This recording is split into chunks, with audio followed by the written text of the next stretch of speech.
Knicks Nation, we dropped 2 winnable games for one of the worst stretches, definitely one of the worst 2-game stretches of the season.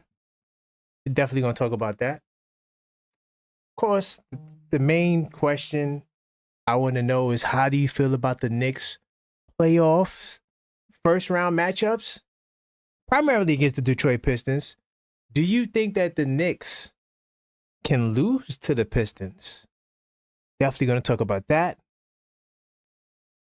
We can also talk about the news that we got earlier today. Jalen Brunson, he's out of the boot, doing light workaround, light shoot-arounds and workouts, and looking like he'd be ready to go before the end of this month or early next month. And I do have a question. Can you guys give me one positive thing? Every caller will answer this question. One positive thing that we can say about the Knicks in these last 2 games. Let's just get the show started. Let's go, man.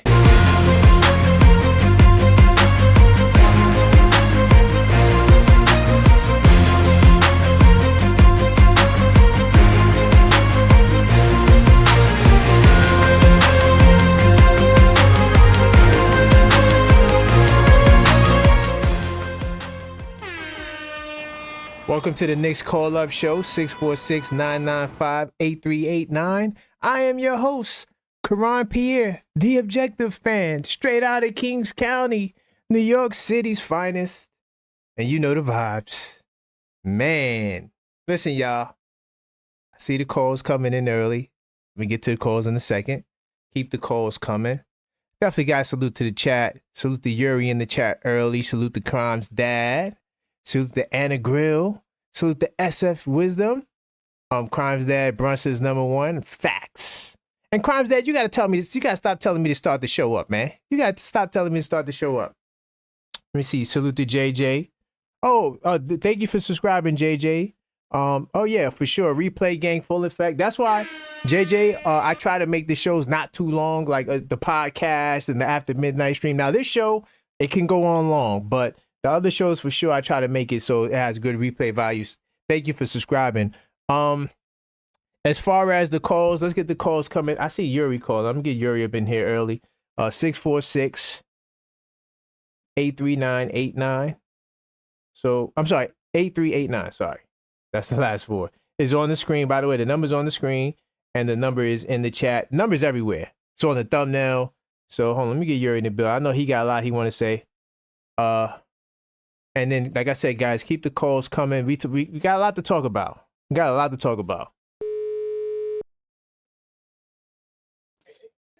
Hey, Yuri. What's going on, man? Okay, positives. No one got hurt. Yes, what's the positive? Hold on, let me ask the question. What is the one positive that you could say about the Knicks post these 2 losses? Go ahead, Yuri. Listen, regardless of post 2 losses, no one got injured. Okay. No one got injured. They get a day rest after these 2. They get like somewhat of a rest for one day. Good point. They'll be much better coming to the Washington game. And they're still doing in the East, whether we like to admit it or not. There you go. That's a lot of positives. That's not just one. That was a bunch. And regardless, and let's just be honest here, there's no bad vibes at all. Mm-hmm. Regardless of what happened, we still support our Knicks, and I'm going to take some shots. We're not like certain Knicks YouTubers that flip people's heads over. We're as a fan base, we love our team. We're not certain YouTubers that tell that we should fire Tibbs and play Tyler Kolek and Pacome Dadier, that they're not going to get minutes anyway. Okay, yeah, we definitely don't need to name YouTubers over here. We don't, also, do with the outhalves. But ad homs, go ahead. No, continue. I'm about to go in right now. Listen, not going. Go ahead. When Moses Brown is not going to save this team, Pacome Dadier is not going to save this team. Tyler Kolek's not going to save this team. You know what's going to save this team though?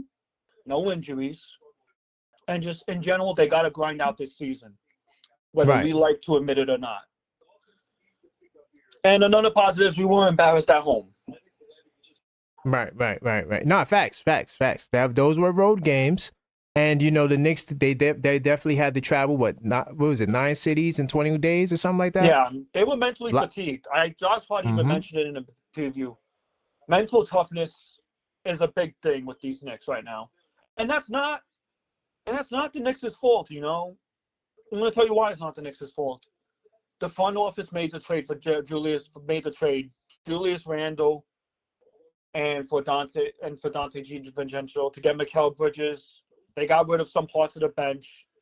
That's not the Knicks' fault. Right. No, you're right. You're right. I think that and this is the year one still. It's part of the growing pains. I feel like the offense is really designed for Jalen Brunson, and there was no backup plan, and I think that's part of also the reason why the offense just doesn't look good. I mean, it's not like you're going up against world beater defenses in San Antonio and Charlotte. So yeah. Crime's died. Before I'm gonna find somebody. Crime's died. I've had my notes taken since these two back-to-back, so you can't say anything that I didn't plagiarize. All right, I'm beating you to the punch. Next. Anyway. Dog growls. All I'm gonna say is that it's not the end of the world. The sky's just not falling, even though it felt like it was these past few days. All I'm gonna say right now, it's what we're seeing right now. The bench is gonna get fixed up in the offseason. I do think so.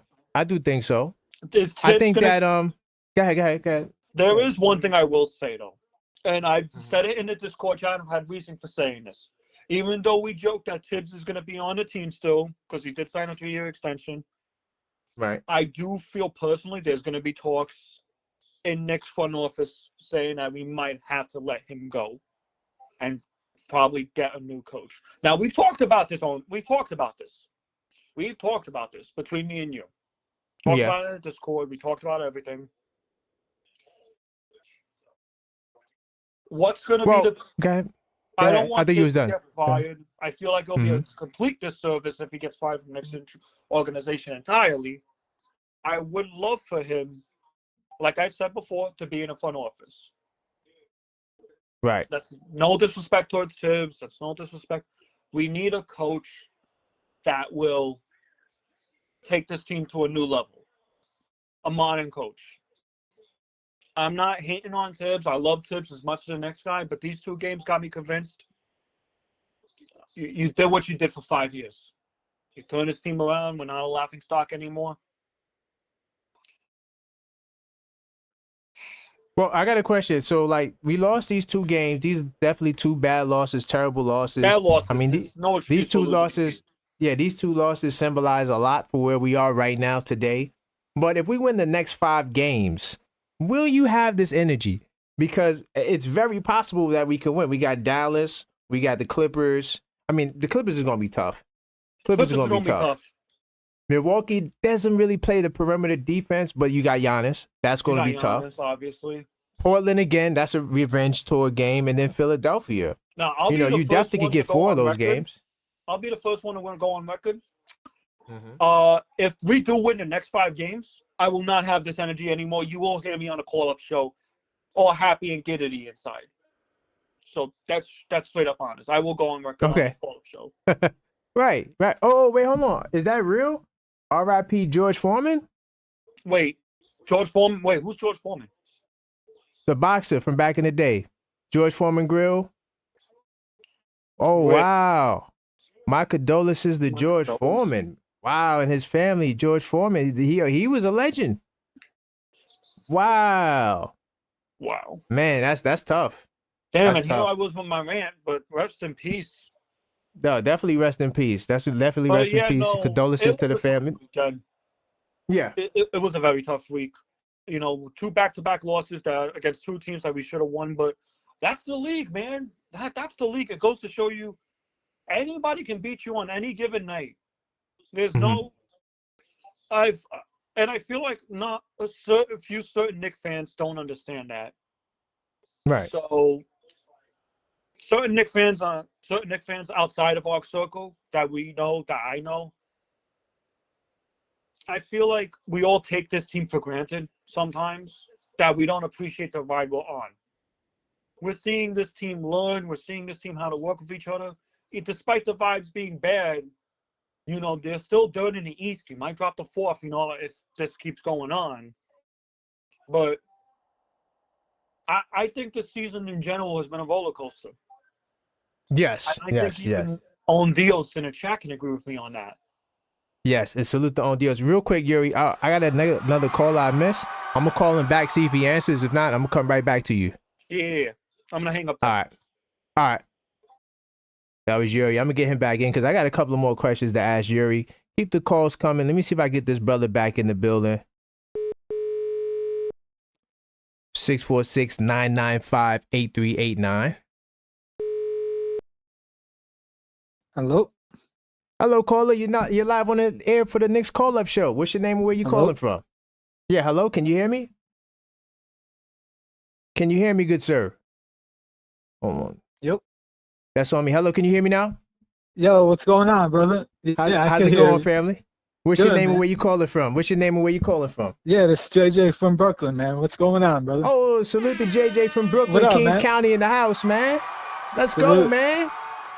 So let's talk to the people, man. Why are you calling up the Knicks call-up show, man? Are you a part of the anti-Coach Tibbs hive? What's going on? Talk to me. Not necessarily, man. Okay. I just got a couple things on my mind though, real quick. Definitely two brutal losses. I actually had a bad feeling about the Charlotte game just because it was a back-to-back and they played very fast, very up-tempo. So I definitely had that feeling like I don't know about this one, Right. So to me right now, my whole thing is I'm not tripping. Like I'm not getting too high over a win or kind of like too devastated over a loss because there you go. Because at this point, like standings be damned. I don't even care like if we fall to 4. Like to me, I just want to get these guys healthy and fresh for the stretch, for the playoffs. Like to me, I think we should be sitting our main players like every couple games, 100%. Like we got players sitting them. Okay.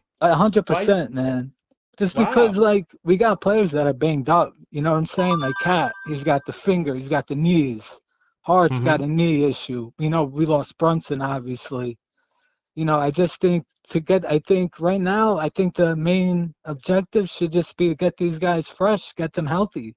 Because if we go in the playoffs healthy and fresh, I think we could do more damage than if we're playing these guys all these minutes. And for what right now? To fight for a third seed, fourth seed, fifth seed? What difference does it make? Like, honestly, what difference does it make?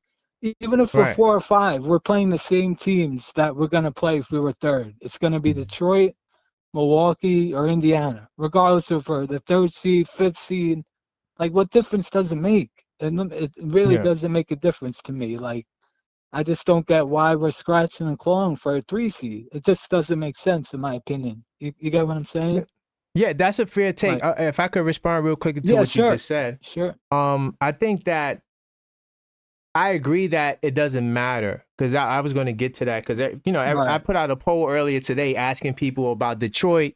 Do you feel like Detroit can beat us? But honestly, it could be the other two teams. I mean, things are so close that it's like, us putting all this effort in stock in Detroit when we don't even know if they're going to be the opponent, it could be counterproductive. But I will say that I do think that home court advantage matters. Yeah, true. I do think it matters. True. And because, especially if you play at Detroit, for example, a younger team, they got to go on the road for the first 2 games in a hostile environment. 100%. Madison Square Garden is going to be off the charts. Oh, yeah. So that's the only pushback I would give. However, if we did fall to the 4th seed, I can't say it's going to 5, but it could happen. But let's say we fall to the 4th seed. Yeah, that's cool. We're still in the playoffs. We're still in exactly. We're still at home. That's where I agree. We're still at home. Right. Still in the playoffs, and we got the Cavs in the second round, who I think is a little bit more. Exactly. Not that we ducking the smoke. We're not ducking the smoke, but I'm just saying. I would run to see the Cavs in the second round healthy. That's what I'm saying. 4 to 4. I'm riding with you. I'm cool. I'm riding with you. I'm riding. So yeah, go ahead, brother. So is that your one positive? That you would say that because I was going to ask you the positive, but you kind of answered it in a positive way because I figured people were going to come on here and rant. But you kind of gave a positive. So that would be your positive take from the 2 games. It's not the end of the world. We still in the play. Okay. Yeah, okay. it's That's just fair. I just like again, I just want like to me just play some of these younger players. Like again, I just don't think wins and losses matter at all right now. I just the farthest we're gonna fall is 4. We'll still be at Okay. home. Right. We'll still get Right. either Detroit or Milwaukee. I'm kind of actually hoping for Milwaukee. I think we match up well with them. So if I Okay. had to choose one team out of the 3 that we're going to face in the first round, I think I would lean towards Milwaukee, honestly. Like Detroit, Okay. they kind of scare me a little just because they're young. Like they're kind of playing with like free money in a sense, right? No one Yeah. expected them to be here, so they're loose. We'll have the Yeah. pressure. Give me Milwaukee, man. You want Milwaukee? Give me So the you're Bucks. not scared of Giannis and Dame? Nah, man. We match up well with them. We good. We put OG on Giannis. We got Bridges on Dame. Nah, I think we'll beat them. think we'll beat them. Yeah, I mean, to be honest, I think we'll beat all 3 teams. Yeah. And like, I think we'll beat all 3 of them with a healthy Brunson. Like, you know, we got to stay realistic. You know, if Brunson's 100% and he's on his A game, I don't think none of those teams from 4 to 6 can beat us. That's fair. Because none of those teams have an answer for him. And you know, playoff Brunson the Bucks don't. Oh, forget it. He'll cook the Bucks don't. Oh, come on, man. The Pistons don't. The Pistons got Thompson. I don't know about that. Oh well, Thompson he's all right, but he's once a pretty again, good defender. Young boy in the playoffs, his first playoff. Yeah. You know. Yeah. I'm putting my money on Brunson. But you're right. They do got a go-to defender. So to be fair, and we know the Pacers got Nembhard and them other guys. Brunson cooks all of those Pacers guys. Nate Smith actually had a couple good games versus Brunson in the playoffs. He Brunson's was kind of like hit or miss. Brunson's gonna cook them. They're good, but Brunson's gonna cook them. Trust me. I definitely wouldn't mind trying to get that revenge versus the Pacers. You know what I'm saying? I want that. I would love to see them fall to 6. Oh my god. Yeah. If there's one team that I want, it's the Pacers, just for pride. Just for pride. Just to get my lick back, man. Yeah, but any other things about that you want to share? Game, coach tiers, whatever. Where you want to go? Sure. One more point. I wanted to talk about. I see a lot of discussion in the Knicks community about, 2 bigs. Should we start 2 big? Mitch obviously should we start Mitch? But I gotta be honest here. Like I don't think 2 bigs in today's game is the way to go. Because so much in today's game is about spacing and shooting 3. Like, say we play Boston in the second round. You're going to start padding Mitch? We're going to get cooked. You want those guys out there guarding all those 3s? We're not going to especially if they're starting Tatum and Brown at the forwards. Yeah, and then KP, come on, man. That's not going to work. You know what I'm saying? I'd rather start a Deuce McBride. I think he matches up well with Boston, to be honest. I said that months ago. I was like, yo, maybe if you want to start, if you want to change the lineup, put Deuce out there. He can guard point guards and let Mikal go. Let him go to the wing. Yep, exactly. I would start Deuce at that too over Hart, and I would start him over Hart or Mitch in first ball. The playoffs is about matchups. I think Deuce is the matchup. And he can hit the 3. Way better than Hart. And you got to match that firepower with firepower, and Deuce gives you more firepower than Hart. You can't have somebody out there that's timid to shoot the 3s versus Boston. They're just going to drop off of him. And it's going to make it harder for, a Brunson or a Bridges. You know what I'm saying? No, you're right. No, you're 100% right. And he can make plays. He'll be another playmaker on the floor. Yeah, because that's the one reason why. White, you could put him on a Holiday. And that's the reason why I wanted Hart to stay in the lineup, because I feel like he can make plays for others. He's the only one besides Brunson that can make plays for others, whether it be pick and roll, whether it be just in transition, looking for, to get guys going, passing the ball, getting guys in spaces. Josh Hart does do that. But if you put Deuce in the lineup, he can do that too. Yeah. Yeah. And so I think that that might be the adjustment, not Mitch. Maybe Deuce. Yeah, I think Deuce, 100%. I think Deuce is the way. If we get there, I know I'm a little ahead of myself, but you get what I'm saying. No, I'm riding with you. Yeah, I think it's a great adjustment, because that's what I'm all about is balance. And I think that Deuce would probably give you the best balance, though he probably has the least chance of starting out of anybody who's, capable of being in the starting lineup, right? Unless Brunson is hurt, of course. Right, exactly. Yeah. So, all right, brother, man, great All right, rapping man. with you, man. Appreciate you, JJ from brother. Brooklyn, man. Yes, Anytime you sir. want to call up, feel free to call up. No This is the doubt, Knicks man. call-up show. No I'm doubt. here every single Friday at this time. Nice, So, nice. No doubt. Appreciate it, great brother. hearing from you. You No too, doubt, man. no doubt. Take it All easy, right. man. All right, man. All right. All right. So I got to get my man Mike from PA in the building. Let me get my man Mike in the building. Salute to everybody that just joined the chat. This is the Knicks call-up show, 646-995-8389. And, you know, call, let your voice be heard. We got some topics that we could talk about. Definitely got questions. But I got to get my man Mike in the building. He definitely called. And if I do miss your call, I always call back. So, you know, feel free to be patient. I'll get you in the building. Get my man Mike from PA in here. Hey, Yo. Mike. Hey, how's it going, man? What's going on? Salute to you, family. Salute. Yeah, man. Before I crash out, Go ahead. I'm riding with you. I'm riding with you tonight, man. I think I'm with the anti-Tibbs hive tonight. Let's go, man. I'm with y'all tonight, man. Let's go. Before I crash out, let me establish some things, man, because I heard Yuri on a couple of podcasts ago. He was saying, you know, when you're from New York, and then your word is a little bit more valid. So, you know, I'm calling out of PA, but I'm from Harlem. You know what I mean? So. Oh yeah. I could tell you from New York. I hear the accent. All right. For sure. What I saw these past, let me go into a positive first before we get to the negative. All right, let me ask the question. Can you give me one positive thing that you learned while watching this Knick game, these two Knick losses? Give me the one positive. Let's go. Okay, the positive thing, and I know it's gonna sound negative, but the positive thing is that we are going through what I would call birth pains right now with this team. And I think these past 2 days really exposed what's going on at the core with our team. So this is something the front office is I think closely looking at, and those adjustments can be made during the off season.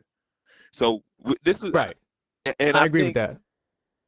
Facts, and I think that also this is a wake up call to the fans and to those in the organization that this year should be solely looked at as, you know, a year for analyzing.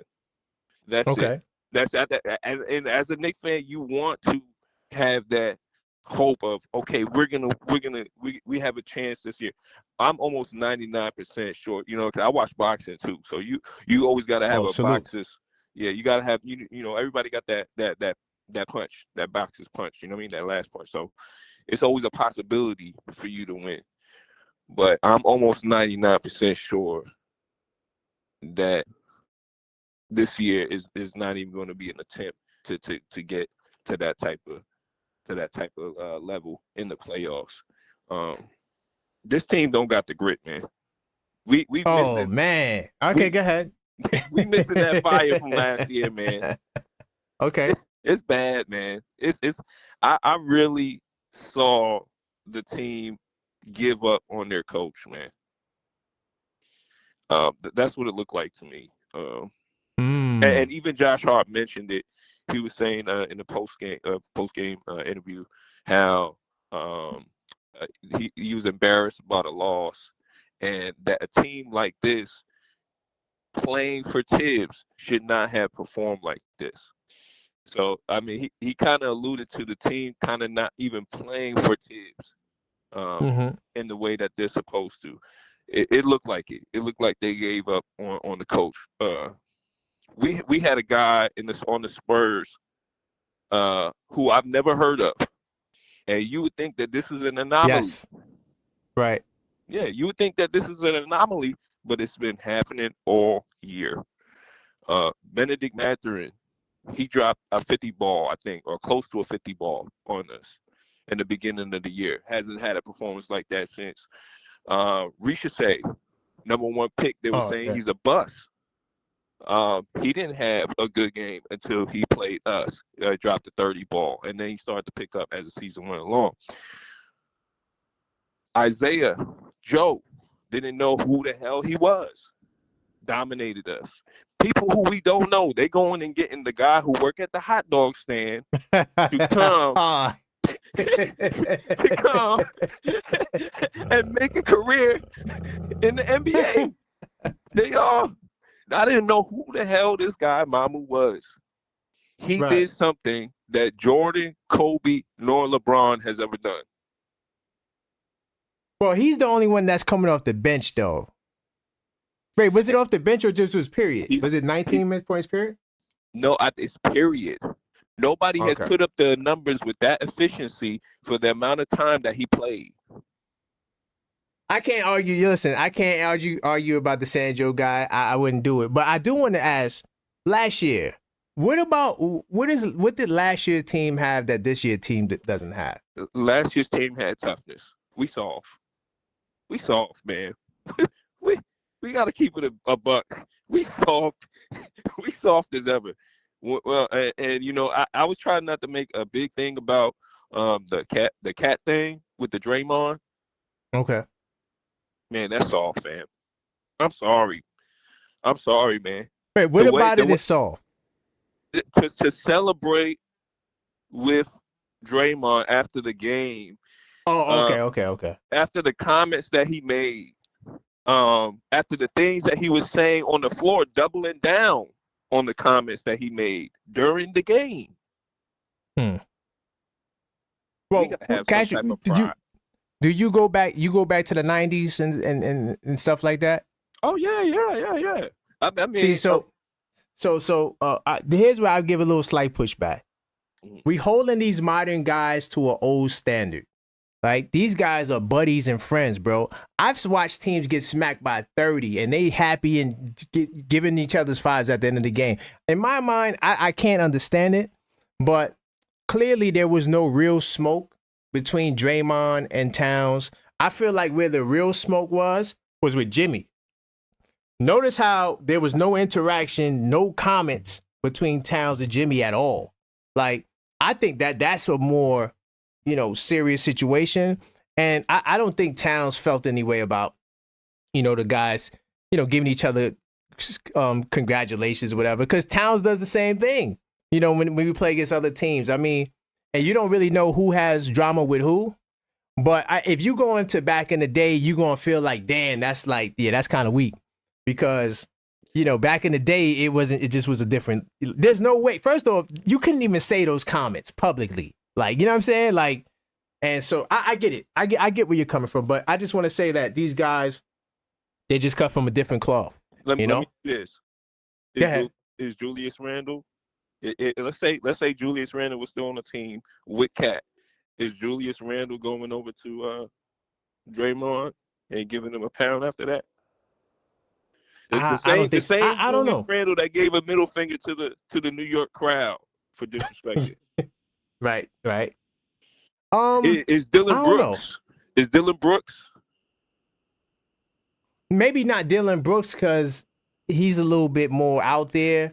But here's the thing though, but PJ Tucker's about that life. Like, but clearly, PJ Tucker's on a 10-day contract.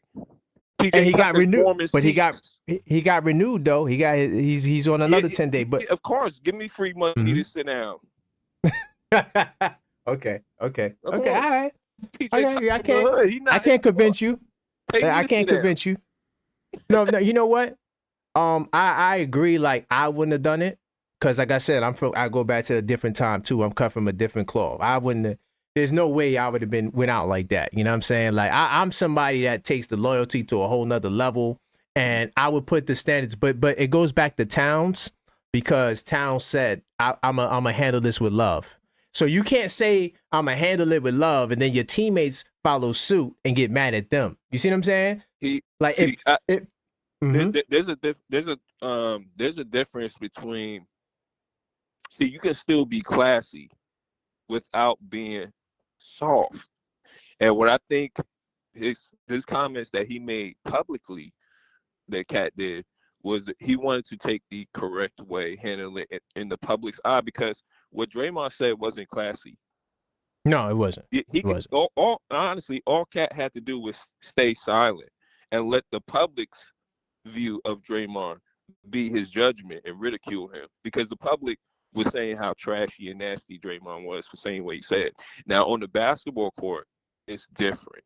On the basketball court, where you're screaming in my face and in the crowd calling me soft to my face in front of my teammates, and y'all all kicking, dapping them up after the game, after y'all took an L, an embarrassing L. Yeah. That's the game. I agree with you.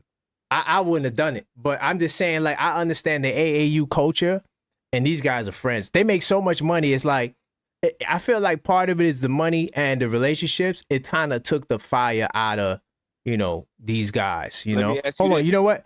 Real quickly, I got Yuri calling in. Do you mind if I put him in on the three-way? Because you mentioned. All right, cool. Hey, Yuri, I'm going to put you in on the three-way. All right, no problem. All right, I got Yuri on the line. Yuri, what's going on, brother? Yo, what's going on with you? Yeah, I want to talk about that Golden State because I wasn't around in the 90s, bro. Mm-hmm. You know what I mean? So let me ask you both. I'm gonna let you cook. Let me just ask you both this one question, and I'm gonna let you cook, Yuri. Both got to answer it. Respect. If the roles is reversed, let's say somebody in Steph's close family passes away, right? Mm-hmm. And Cat goes on the internet and says the things that Draymond says about Steph. Does Draymond give the same amount of respect during that game? No. Okay, hell no. Now we can't use the whole era bull as an excuse. There are players who have a standard and they go by a certain amount of respect. So there is players that have a line that cannot be crossed. We're soft. I agree with you on that, but I'm gonna fire back with this, and I appreciate you letting me cook. So, isn't this a convincing that this takes place when Jalen is not on the team? Like, for real? Like, captain.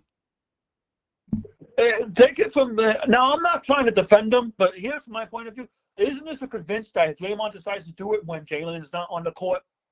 Because I'm letting you know right now, if that was Jalen and Jalen heard that, Jalen would have told the team, hey, yo, let's bounce out of the arena.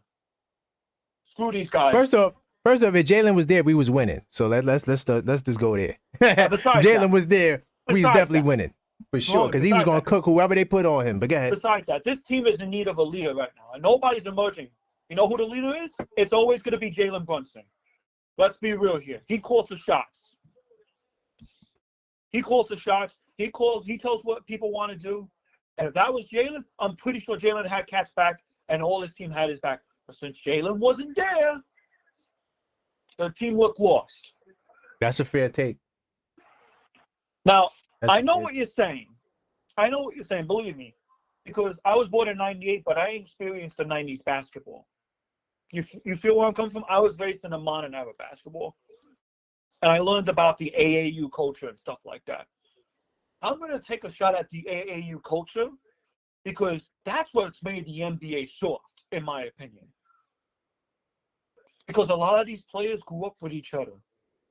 A lot of these players make bread with each other. Right. So I get what you're saying. At the same time, though, nobody ain't trying to get fined $25,000, bro. At the same time. They ain't trying to have a malice in the palace like back in 04. We ain't trying to have a malice. But also remember the malice in the palace also helped shape the environment that we have now too. The NBA put in a lot of measures to prevent players from fighting and responding in certain ways.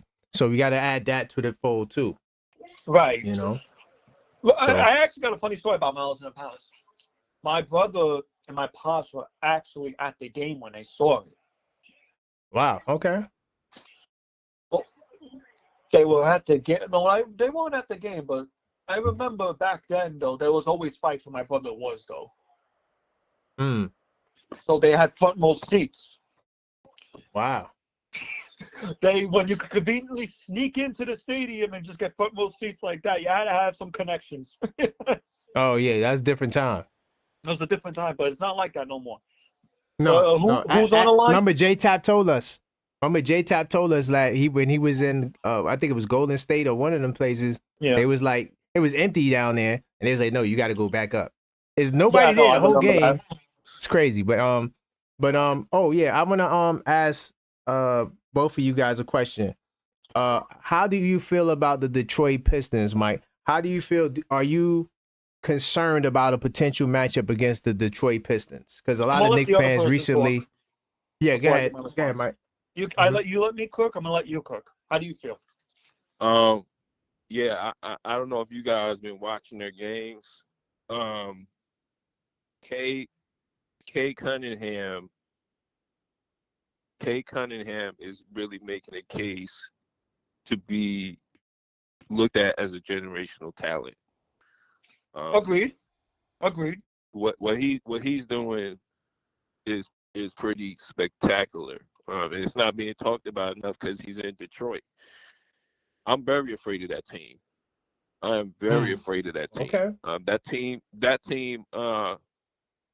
They have fire on their team. They're not soft at all. I'm gonna be honest with you. Besides the Knicks, I've become a fan of Detroit as well. Now, this does not mean abandoning the Knicks train. I've always support my team. Same goes to you. We always support the Knicks regardless of how we feel, soft or not. Detroit is very gritty, and I love that kind of play. Yeah, they play like the Knicks used to play. And they have a guy, I think, who I'm gonna be honest with you. I think he might even be better than Ant-Man. Whoa, that's a hot take right there. Yeah, I'm gonna tell you when it's said and done. As the years go on, that case is gonna. I feel like that case is gonna be more clear. He got a lot of elements to his game, man. That dude is the real deal. Right. Defensively, offensively, he got it all. He's better. My only problem with Ant-Man is that he's too much of a complimenter of other guys. Like, people try to compare him to MJ. MJ wanted to kill everybody. I'm not giving nobody props. I'm not giving nobody props. I don't care about SGA's fadeaway and how smooth his game is. And Jordan wanted to prove that he was the best. Go ahead, a good point in the chat about the Pistons series.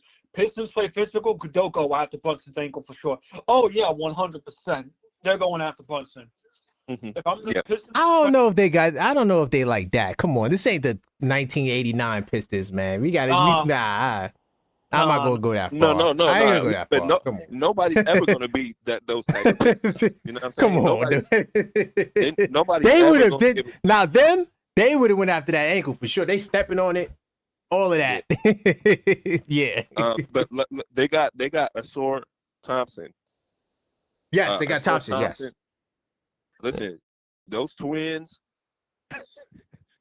they really, I mean, do a real film study on them, bro. Those twins are the best. I mean, I'm in a little bit more, but man, they one of the best defensive. I would love them on the Knicks. Oh yeah, no. I'm gonna tell you something right now. We can all agree to this. This offseason, Leon is making moves. Leon will make moves. That is, we do not show Leon short. He will make moves. Man, Amen Thompson and Asor Thompson are defensive animals, man. They're amazing. And I think the things that the intangibles that they have are going unrecognized as well. It's not talked about enough. I think they're amazing. They're a scared team. They're a scared team. Listen, they're well coached. I'm not going to say, Detroit's not a good team to go up against. Matter of fact, I want Detroit. I think Detroit versus Knicks will go hard. What do you think, personally? I think they would. Would you want to see the Knicks in Detroit as a playoff series, as a fan? Would you want to see it? I think I that do want to see. I do want to see the Jalen Brunson coming back. I do want to see how it plays out. I'm not confident. I'm telling you that right now. I'm not confident.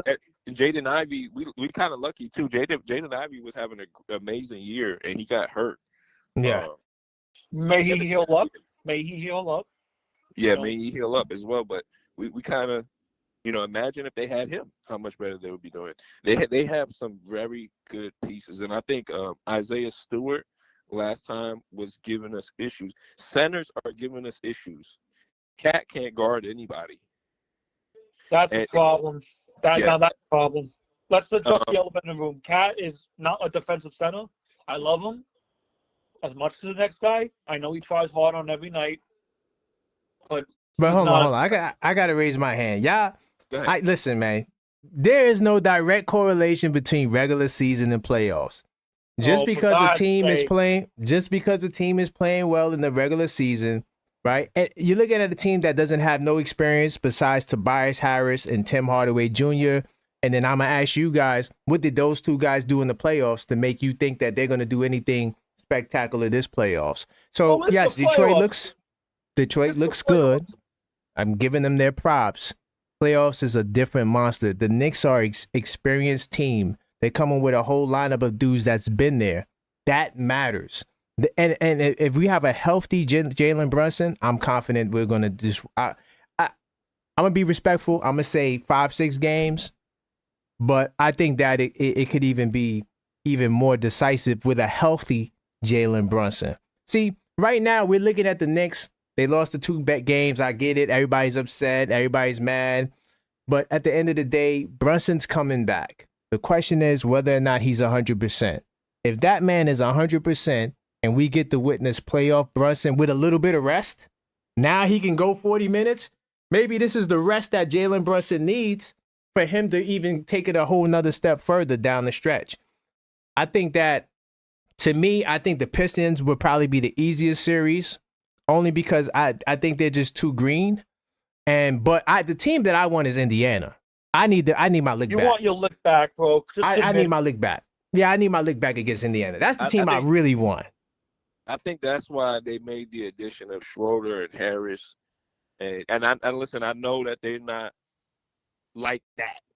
You know what I'm saying? They put a few veteran guys on there to kind of help ease the process.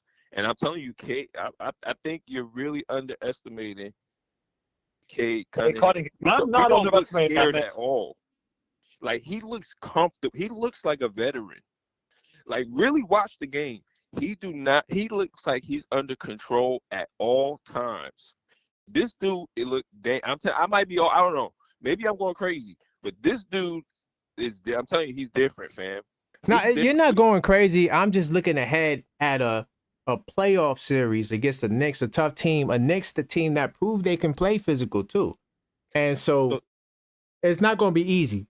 If Detroit wins, it's not going to be easy. No. You think we're going to be able to guard the perimeter in the playoffs?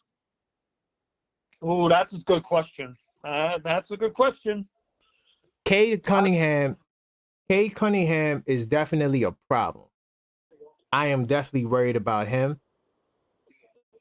But Towns, you talk about Towns' defense. I mean, the one area I'm worried about with Towns is guys driving the ball. He's not a rim protector. He's not a guy that's going to be back there that's going to put fear in nobody's heart. Everybody's going to feel like they're going to take it to the basket. But in terms of winning his matchup, see, Brunson to me can win his matchup. Towns can win his matchup, right? And that's how we kind of have to look at it. And then we also got Mitchell Robinson. Mitchell Robinson is there. He's somebody that can come in the game and change the game and bring the physicality that we need. So Deal has a good point. Knicks knew about that when they traded for him. He can't play defense. Ask the front office why they gave coach a big that can't defend for defensive-minded coach. I didn't know on deals. But we didn't know Mitch was going to be out this long. On deals, he stated, Tibbs did state that Mitch was supposed to start this season. Right. We didn't know that Mitch wasn't going to be out for that long. They were talking about December, and then that turned into January, and then that turned into February. So there was a lot of things that happened that they didn't really, I don't think they did a good job calculating, and then Precious Achiuwa missing the first 2 months didn't help either. So let me ask you one more question. One more question. Yeah, go ahead.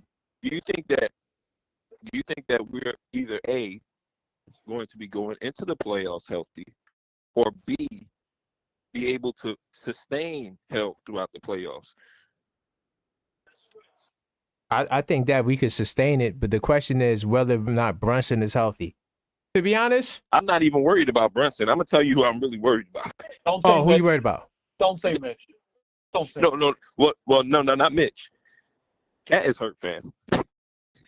Oh, you yeah, talking about I'm worried about Cat. Cat is hurt, fam. I'm worried about Cat. Cat, I'm telling you right now, and me and you had spoke about this maybe a month or two ago.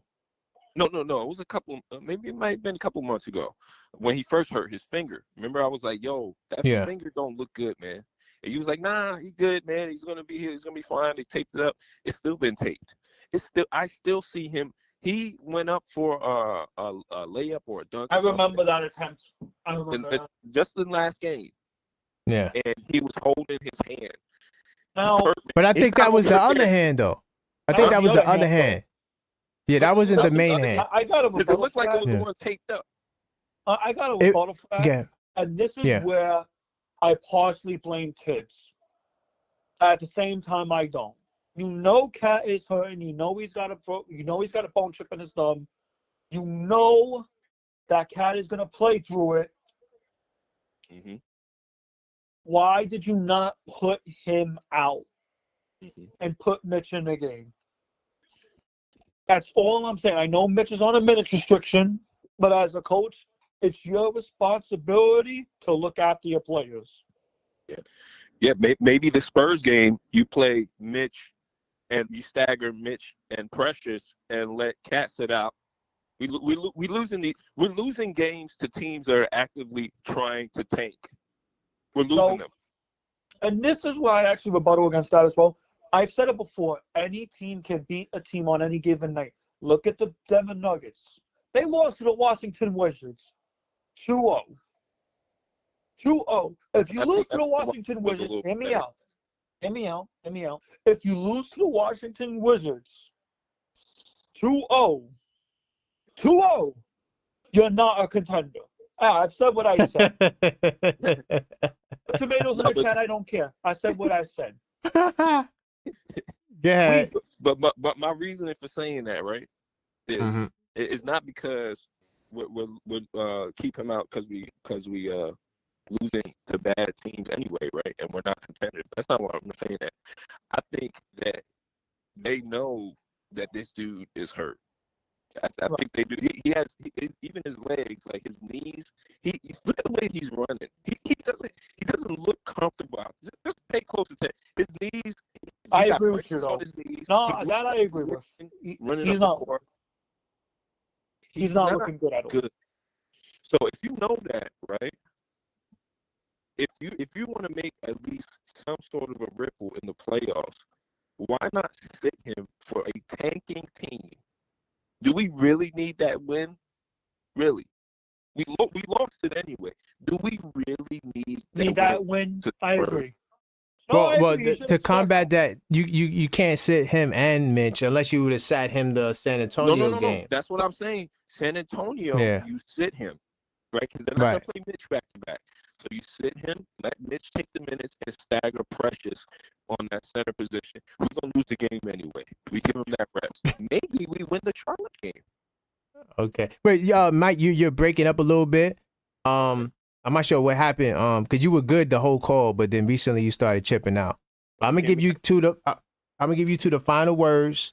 Get your last takes in. I got another call I gotta call back, but get your final takes in. Tibbs is clinically. Listen, my final take is on this: the mental aspect, the mental toughness, the toughness and the grit that we're not seeing on the court. That's not going to be a test until the offseason. I know a lot of people don't like to admit that, but this whole thing started when we lost Isaiah Hartenstein. I think nobody remembers that. As we could not get Isaiah Hartenstein back, even if we tried. We did not have his bird rights. We never had Isaiah Hart's bird rights, if I'm correct. We only had half. No, we had the 2-year bird rights, the early bird rights, but the early bird rights, it's not an unlimited situation, or it's not his max was with the early bird rights was 72 million. His regular max is what the Thunder gave him, which is a 3-year 87. So we couldn't go over that number to give him, the highest salary. Even if he tried. Yeah, there's nothing we could do. We was restricted by the cap. Okay. I will There's nothing we say, could do about that. That's politics. That was politics. So to the fans who say we should have gotten Isaiah Hartenstein, that man was off the team anyway. And respect to Isaiah Hartenstein for actually getting the bag. You know what I mean? Because you're a center in the NBA. If you're getting that kind of cash, let's be honest here, you're taking it, whether you like to admit it or not. You're taking it.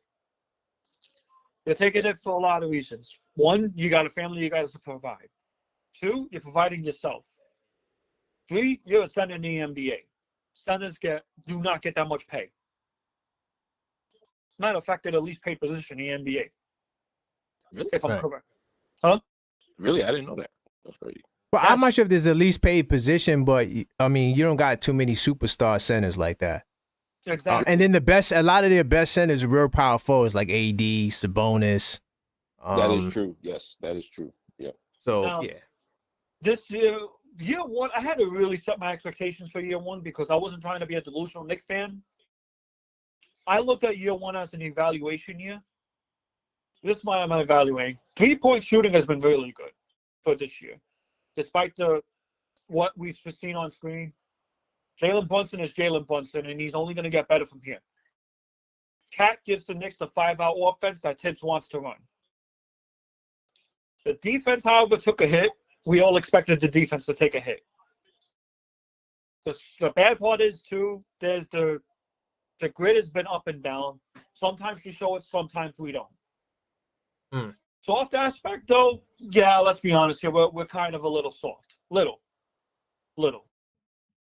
The toughness is not going to be addressed till the season, till the off season. But I think in general we got something good going here for the Knicks, and it's only year one. It's only going to get better. That I agree with. All right, Mike, what you got to say, Mike? Yeah, I'm gonna keep it short and sweet, man. Because I really wanted to hit on the Tibbs situation, right? Because and I try to be objective as possible, but I think these last 2 games really was a testament to his stubbornness. He played it. He decided to play an 8-man rotation on a team that I know for damn sure that he knows that some of these players, they have expressed how tired they are and that maybe they're injured. I agree. And he still chose to play an 8-man rotation. There's no reason why Kolick doesn't get minutes, why Pacone Dadier doesn't get minutes, whether you think that they're going to positively affect the outcome of the games or not. It doesn't matter. They need to go out there. They need to get a taste of how it feels to be on the court with real NBA players and get some drive in them. You know what I mean? Get some preparing them. You know what I'm saying? Because they the future. But he decides not to do that. He decides not to develop these players, and it speaks to the things that players in the past have said about him and players of the present have said about him. So this really upsets me, and it just shows me that this dude don't care. He's going to play how he want to play. He's going to coach how he want to coach, and he don't care what the outcome is. He's going to do it anyway. He doesn't care who gets hurt. He doesn't care how many games they lose. He doesn't care how far it takes him in the playoffs. He's going to do it his way or the highway. And that's it. All right. Thank you, guys. Yuri and Mike. Salute to you guys. Call your Mike. Always good to be on the call. Thank you for the debate, brother. Yes, sir. God bless. All right. So that was Yuri and Mike out of PA. Well, Yuri's out of Brooklyn. Mike's out of PA. I got a call to all my anti-Coach Tibbs people. I got somebody who's a known anti-Coach Tibbs guy that just called. I'm going to call him back, but there's somebody I got to get on the line before him. So Trevor, sit tight. I will be coming to you. I'm going to try another call. And by the way, keep the calls coming. If I do miss your call, I'll call you back. 646-995-8389. We're talking about the Knicks. We got some questions that we want to ask the people. Can you tell me one positive in these 2 losses to these 2 bad teams? Let's see if this person answers. Salute to Keith Watkins in the building. I see you. Hello? Hello, caller? They're not speaking. Hopefully they'll call back, but I'm going to say salute to some of the people in the building. By the way, if you just joined the stream, this is the Knicks Call Up show.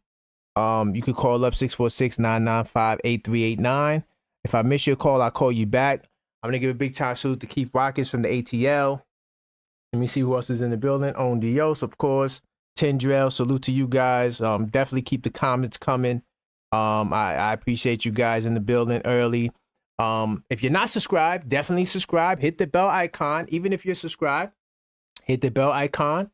Make sure you get all the notifications. Some of you guys say, I never get the notifications. It's because you got to hit the bell icon, hit all. Make sure you get all the notifications. Of course, smash the like button like On Dios would say. Smash that like button. And also, if you are a subscriber and you've been subscribed for a while, consider joining the channel as well. Comes with a lot of good perks and benefits. So I tried to call it I missed. Sorry I missed your call up, but I'm going to get my man Trevor in the building. Let me see. Brooklyn, Queens in the house. Let me get Trevor in the house. Top afternoon, guys. Good night. How you doing?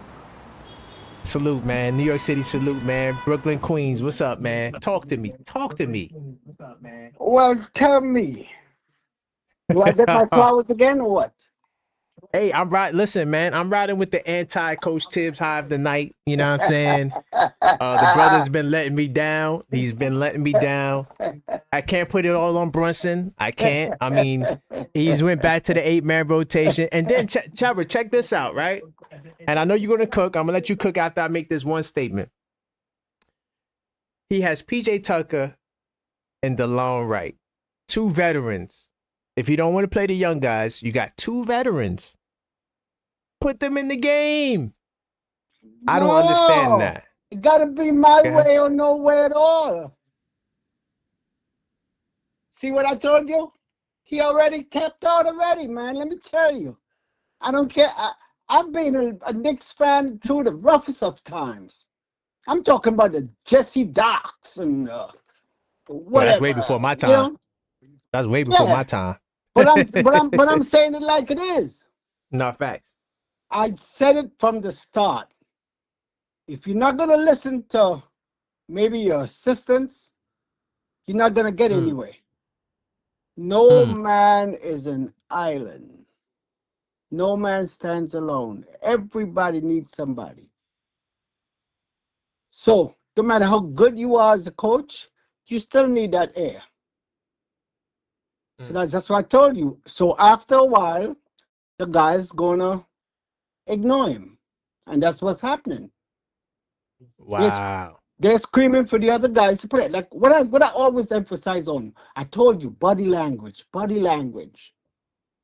A guy's not gonna go 110% if he doesn't feel it. You gotta feel it, buddy. Wow. So you agree with somebody earlier said that he might have lost the locker room? He lost it a long time ago. A long time ago. You know what it is? You know what it is as an athlete, and you play ball, that you get dressed for a game, and there is no hope that you're going to get in. No matter what you do, no matter what you did in practice, you showed your best. There is no hope of you getting in because it's my way or no way at all. How are we going to find that gem? You never know because you never hit the court. How are we going to trade that young guy? Nobody wants to give us nothing for him. He don't hit the court, right? So he's destroying the entire team under the disguise of some guy's ability. You're going to win some games because of the ability of some of the players. But when it comes to the real games, you're going to lose, buddy. You need that. Go ahead. So I was going to ask a question. So based on what you said, does this mean that we're going to be cooked in the first round?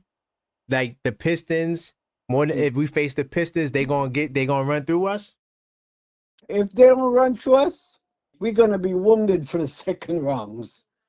We're going to be hurting. Because everybody's going to see how hard we had to play to get out of the first rounds, and then they're going to just come straight at us. Wow. It's a fact. What happened last year? What happened the year before that? What happened the year before that one, too? Whoa, hold on, whoa. We're going to slow it down. Guys wasn't burnt out last year. We didn't have nobody. Yeah, why? Because they got hurt. Right. And you know why? You know why? Let me tell you something. We may not agree, but we have to agree to disagree again. Okay. Sometimes you get hurt because you're tired. You're tired. Some guys, you know, when you're playing ball and you're in the park and you got there like 10 o'clock in the morning. Come 1 o'clock, you don't have the same lift. So then you don't go with your full potential. And you may get hurt on a simple play. So this is what I'm saying. All that's why Bridges said, hey, give these guys a run. Sometimes you need that guy to come off the bench and just hit one shot. Hit a free throw. But when you have no interest in getting into the... Look at Precious. Precious already clocked out. Now, Precious, I think I could give you credence with Precious. But real quick, we talked about last year. You said the guys got hurt because of fatigue. Now, OG Anunoby with the hammy, I don't know. That's a 50-50. I don't know. Right. I think he got hurt. Like in the third quarter or second quarter. It wasn't like that late in the game. That's correct. Dante played Dante, Isaiah Hartenstein, Deuce, they all played. You know, Precious played whenever he had the opportunity. Mitch was thrown on the floor by Joel Embiid, so you can't say he was hurt because he was burnt out. But Randall had the shoulder. Well, yeah, I don't come to Randall. 30 play. I don't come to Randall. But last year's team, we had injuries. I wouldn't say fatigue. Maybe OG. I don't know. Maybe OG. Maybe that's the guy I'm worried about. By the way, somebody brought him up earlier. Who we worried about? OG. Yeah, you have to worry. Because he's getting a lot of minutes. He's getting a lot of minutes, and I think that's one guy. Matter of fact, he's probably the number one guy I would play 33 minutes, 32 minutes, because if what you're saying is true, to try to give you some credence again, even though I slightly disagree, but fatigue can increase your chance of getting hurt, especially seriously. So there is some merit to that statement. I just don't know. I don't know about OG, but go ahead. I just wanted to add that in there because I had to go and research more. Yeah. Okay. Look at DiVincenzo last year. Look at this. Look how he started. You know why he started? Because he didn't have an idea if he was really going to get that kind of time. And as soon as he started getting that time, his play picked up. Look at Hart. Hart plays a lot of minutes, right? But sometimes to me, like if he clocks out because he gets wide open shots and he don't shoot it. But I think Hart is more of a heart. I think that's more of a heart thing. Yeah. I think that's more of a hard thing. But Dante, I'm riding with you because I got it up there on the screen. I remember he kind of started off slow. 0 points, 16 points, 5 points, 3 points, 16, 3, 12, 3, 9, 5, 6, 14, 25, then 7, 5, 6, 6. Yeah. Once he started getting time, that's when his numbers became more consistent. He had stretches 15, 11, 14, 10, 13, 19, 13, 15. So you're not all, it's not just the I'm giving points, you good credence. It's when you get the points. That's very important. You may only score 12 points, but when you got it. Right. See? Right.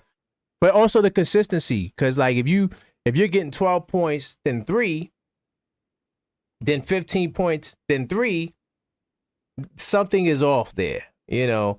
Something is off there. And that's how he was performing earlier. Go right back to your math class. Your math class always tell you the most common what? Denominator. Who's the most common denominator? Hey, come on. Remember, Okay. let me tell you something. A lot of people don't look at it. Everything goes back to mathematics and English, right? Okay. The most common denominator, right? And then you have the 5 W's.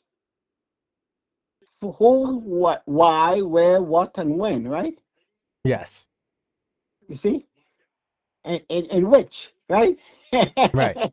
so, so, so there we go. And for the last 4 years or 5 years, the common denominator. See? You can't do that to players. So do you think that next year it can be better? If Do you no, think no, that no, next year? because if I'm a rookie, I don't want to get drafted by the Knicks. I want to go anywhere else because I don't have any hope. I don't have any hope. I don't care if I'm #1 draft pick. I'm not gonna get time like I'm supposed to. Okay. See? And the guy's gonna be talking among themselves. You know, hey, I don't want to go there. Look at Kolek. What's their excuse for last night? What's their excuse for the night before? There was no excuse. And the so-called coach, because I don't call him coach, the so-called coach went down to 8-man rotation on a back-to-back, Mm. right? Right. And if you look at it, all right, you didn't play them in the start of the year, fine. You didn't play them in the middle, and now we're coming to the very end, and you're not giving them time to prepare for the playoff. You're not so when you do call on them, what do you think is going to happen? What's the likelihood? See, we are No, going with constants all the time. It doesn't change. He does the same thing over and over and over and over. I'm terrified that when Brunson come back, we're going to have the Brunson show, and everybody's going to well, stand up and watch. well, it's definitely going to be the Brunson show. We know that. We know it's Yeah, definitely going to be the Brunson show. which is not good, because then the other guys in them stand up and watch what's going on, and that's how you lose games. One thing I'm gonna give you, right? I think that Coach Tibbs, like the system is too Brunson reliant, and you don't have another guy that can really do what Brunson does. So when he's not there, You it just will makes life never super get difficult. the other guy because guess what? He does not have the green light like how Brunson has it. So how are we going to find that other guy? Maybe we have 2 of those guys, but we're going to never find it. I got you. What did I say about what simple things like inbound in the ball in practice? We don't have any plays for that, right? I forgot. We probably playing hockey. You know? No, I hear you. I hear you. Yuri called. You want to talk to Yuri? I think Yuri wants to talk to you. Please, yeah, that's my boy. All Come right. on, Yuri. Yuri, call back, because I was letting you cook. I wanted to make sure you get your call off. But until Yuri calls back, oh, here he goes. Here he goes. I can't Hey believe Yuri, I'm Trevor. gonna merge you. I'm gonna merge you in. I'm gonna merge you in. Hold on, Yuri. Before you cook, Yuri, hold on. I do gotta salute to Maxine. She just gifted away 2 memberships, man. Salute to Maxine. Thank you. You are Maxine, talented. man. I want to give a salute to King Speech Row, new member, and also Tendril, new member, man. I mean, is it Tendril? Yeah. Salute to Tendril, new member, man. Welcome to the family. Be on the lookout for the welcome post after the broadcast to welcome you guys into the Knicks family. You guys will get access to the Knicks Tape Madness Discord server and more. So salute to you. I appreciate it, Maxine. You're the best. Go ahead, Yuri, and get your point on. Okay, what I'm about to say is going to be very controversial, chat. So please bear with me. Trevor, Yeah. I agree with every word you're saying. Every word. Every word you're saying. I can't believe I just said that on here. That's how depressed I've been after these last 2 losses. Because you know I defended Tibbs. You know I've had my back and forth with you. Yeah. Every call. But I cannot defend Tibbs this time. For one reason only. You're on an 8-man rotation on Charlotte. That blew my mind. I blew a head gasket. I had to look at the stat. I had to look at the stats. I'm like, why are we playing these guys 38 minutes on Charlotte? Uh-oh. But I called it before, even the games that we won, I said he was doing it wrong. Even the games that we blew up guys, he still did it wrong. Because in one game, we was up by 20 points with about 2 minutes to go, and he took out everybody else but Cat. Why did you leave him in there? For what? For somebody to step on his Wait, okay, I can actually defend that. That was because you wanted to give Mitch and Cat chemistry. I can actually defend that. Chemistry? Really? You could double back lineup. Okay, I will disagree with you. You're gonna risk your one scoring power for chemistry in the last 2 minutes. You gotta hear me out because you're gonna use that lineup in the playoffs. But Yuri, my whole point is this: you're gonna use your one scoring center because Mitch doesn't shoot the ball. You're going to use your one scoring center in the last 2 minutes, of a game to see chemistry. I think that's the wrong time and the wrong place. Oh, I hate to tell you, Tips disagrees with you, obviously. So, is he a real coach? Yes, he's a real coach. Listen, man. I know I'm on the anti-coach Tibbs train, but I feel like, you know, we are a little too pessimistic, man. We still can win way more games than we won last year. It's how you do it. We still can do good in the postseason. Karl Anthony Towns is not on the injury report. So, I mean, listen, guys. It is what it is. We lost the 2 games. Yes, he has to use more than the 8-man rotation. But let's keep it real. Hopefully Mitch can be returned to normal conditioning so we don't ever have to sit him for that reason because, to be honest, he was supposed to play last night. It's just that they're following the guideline. If he would have played last night, it would not have been an 8-man rotation. Right? He only has... But no, but Tibbs has 10 guys. I hear you. He only has...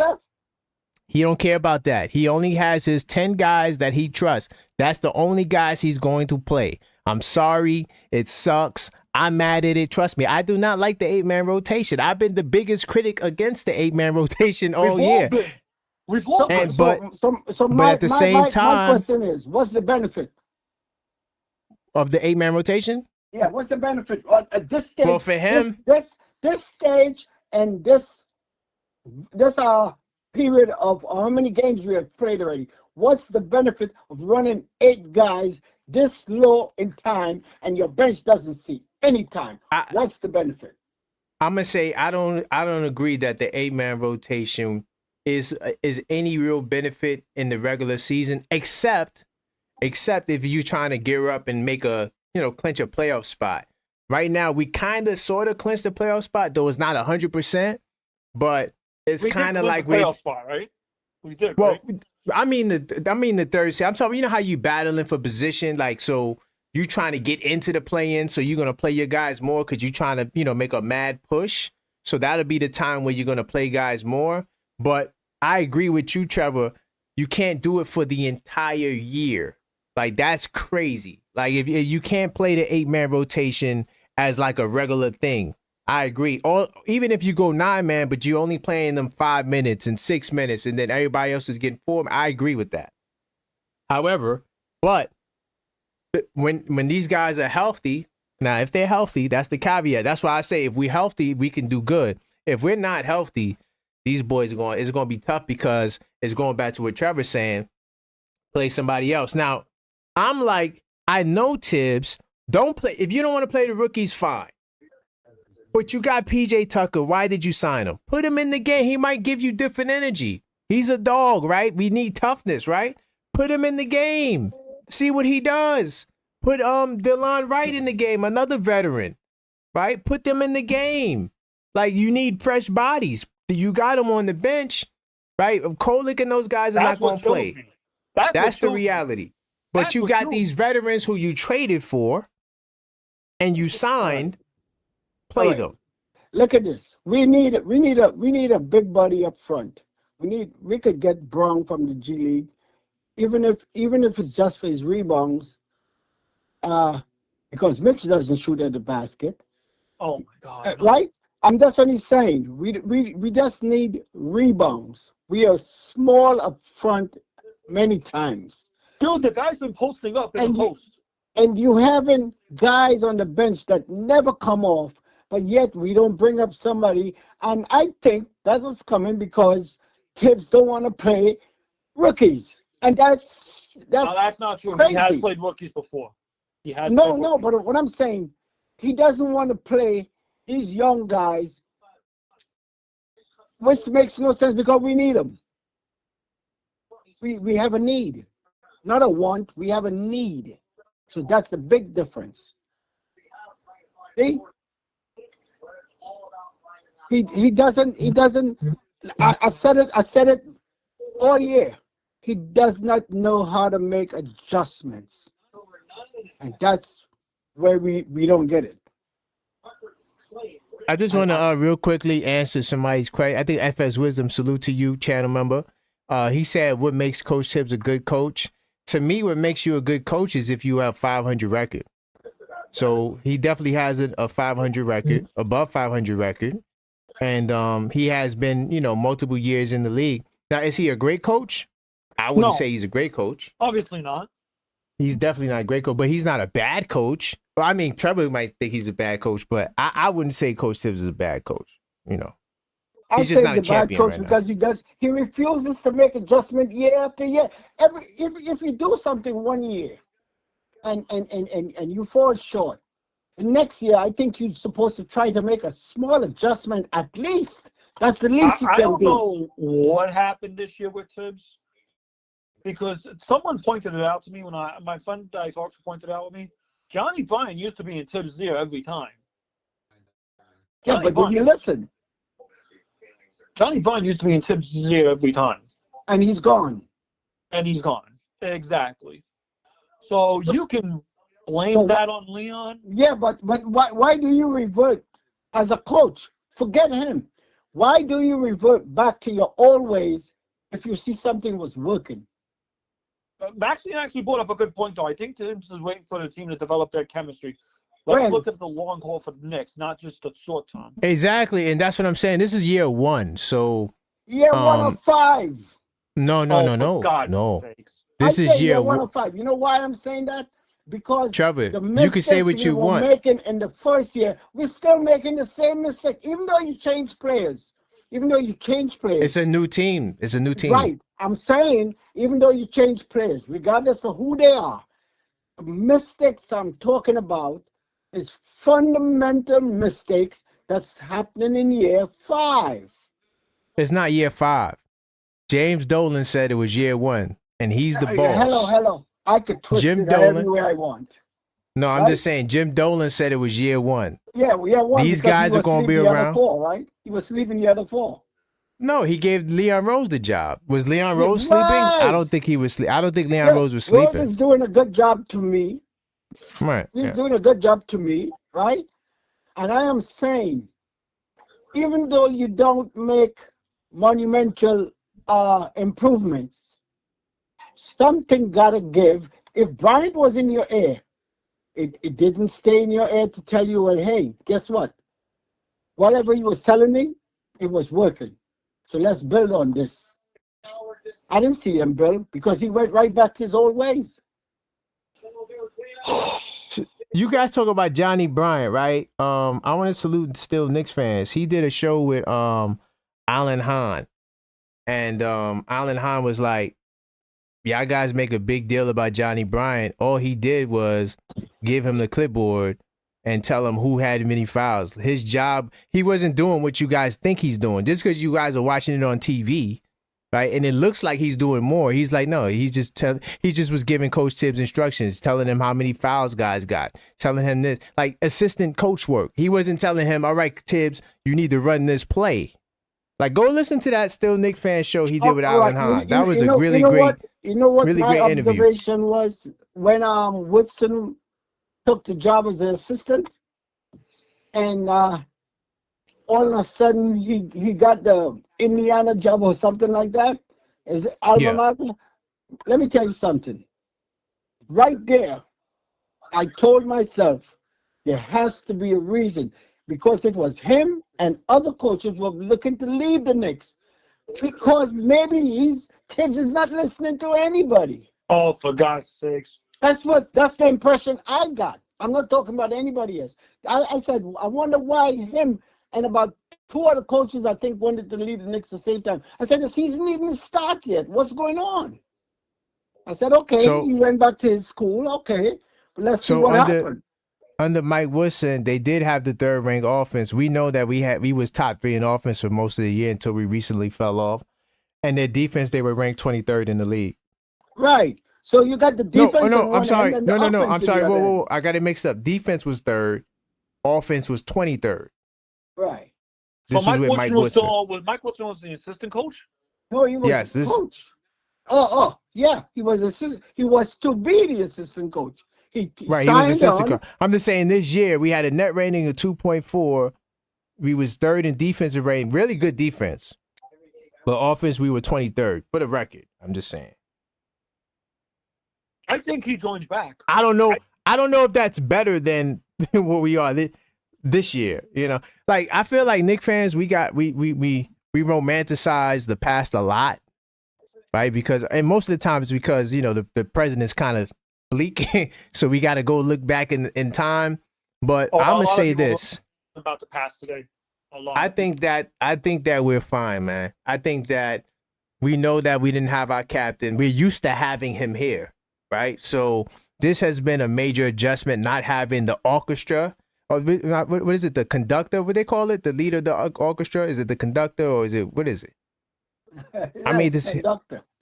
The conductor. Okay, so conductor, so the band don't. You don't play, got right? the conductor, so the band is all over the place. You got Mikal Bridges on the piano.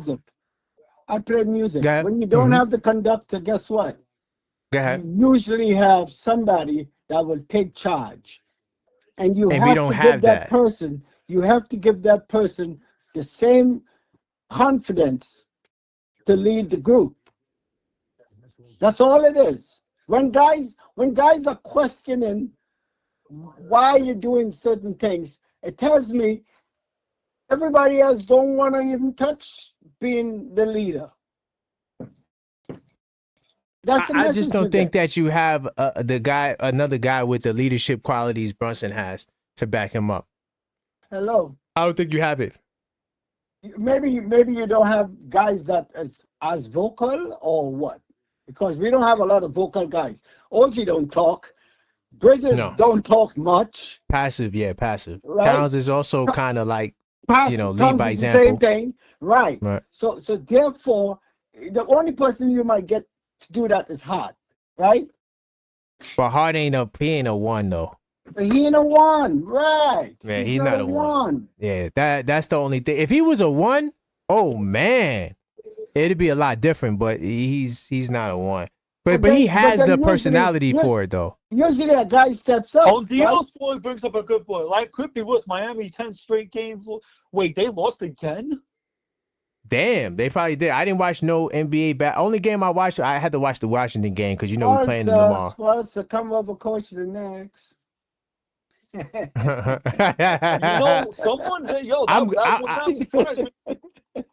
Listen, man. Let me say this about Miami. Can I talk about Miami right quick?